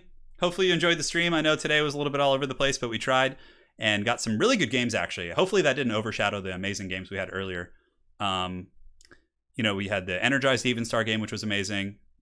Evenstar defeating Dwarves. Satsuma's games were really fun to watch in the earlier rounds. And that's it. All right, guys, thanks again for watching. Cackle Fruit is the most powerful ability in the game. Yeah, Soothsayer, I agree. And we'll see you guys on the other side. Actually, hold on. No, we got a ton of donations. I got to thank you guys for that. Thank you to Vader, Christian Bender, Ant-Man, Falcon, Creation Warline, Zebraduck, Falcon, Magic D, Torsten, Walina, Pavau, Austin Horath. Thank you for the fat one, bro. From the Marine Corps. Thank you, man. One Man Boy Band, Ephraim Va, Austin Horath again. Obese Theoman, becoming a member as well, and Pavau for becoming a member. VP, Eric Salvet, Morton Ackerman, Dutchy, Major Mula, Trusty, Tenseth, Kaiju Kobold, Sad Giraffe, Leadman, and Jishtim, Thrusty. Man, so many. Holy shit, you guys. Despite that being just a shit thing, you guys were so generous, man. David, Christian Nelson, Edward Hefner, The Grossly Obscene, Signarf battle tutorial. Thank you guys so much. Oh God, I'm done. End me. Put me out of my misery. I'll see you guys next time. Thanks again for watching, and we'll see you guys back with the tournament stream. Probably some King of the Hill this week, and then next weekend we have ECL plus another one of these probably. So thanks, guys, and stay safe and take care. Cheers.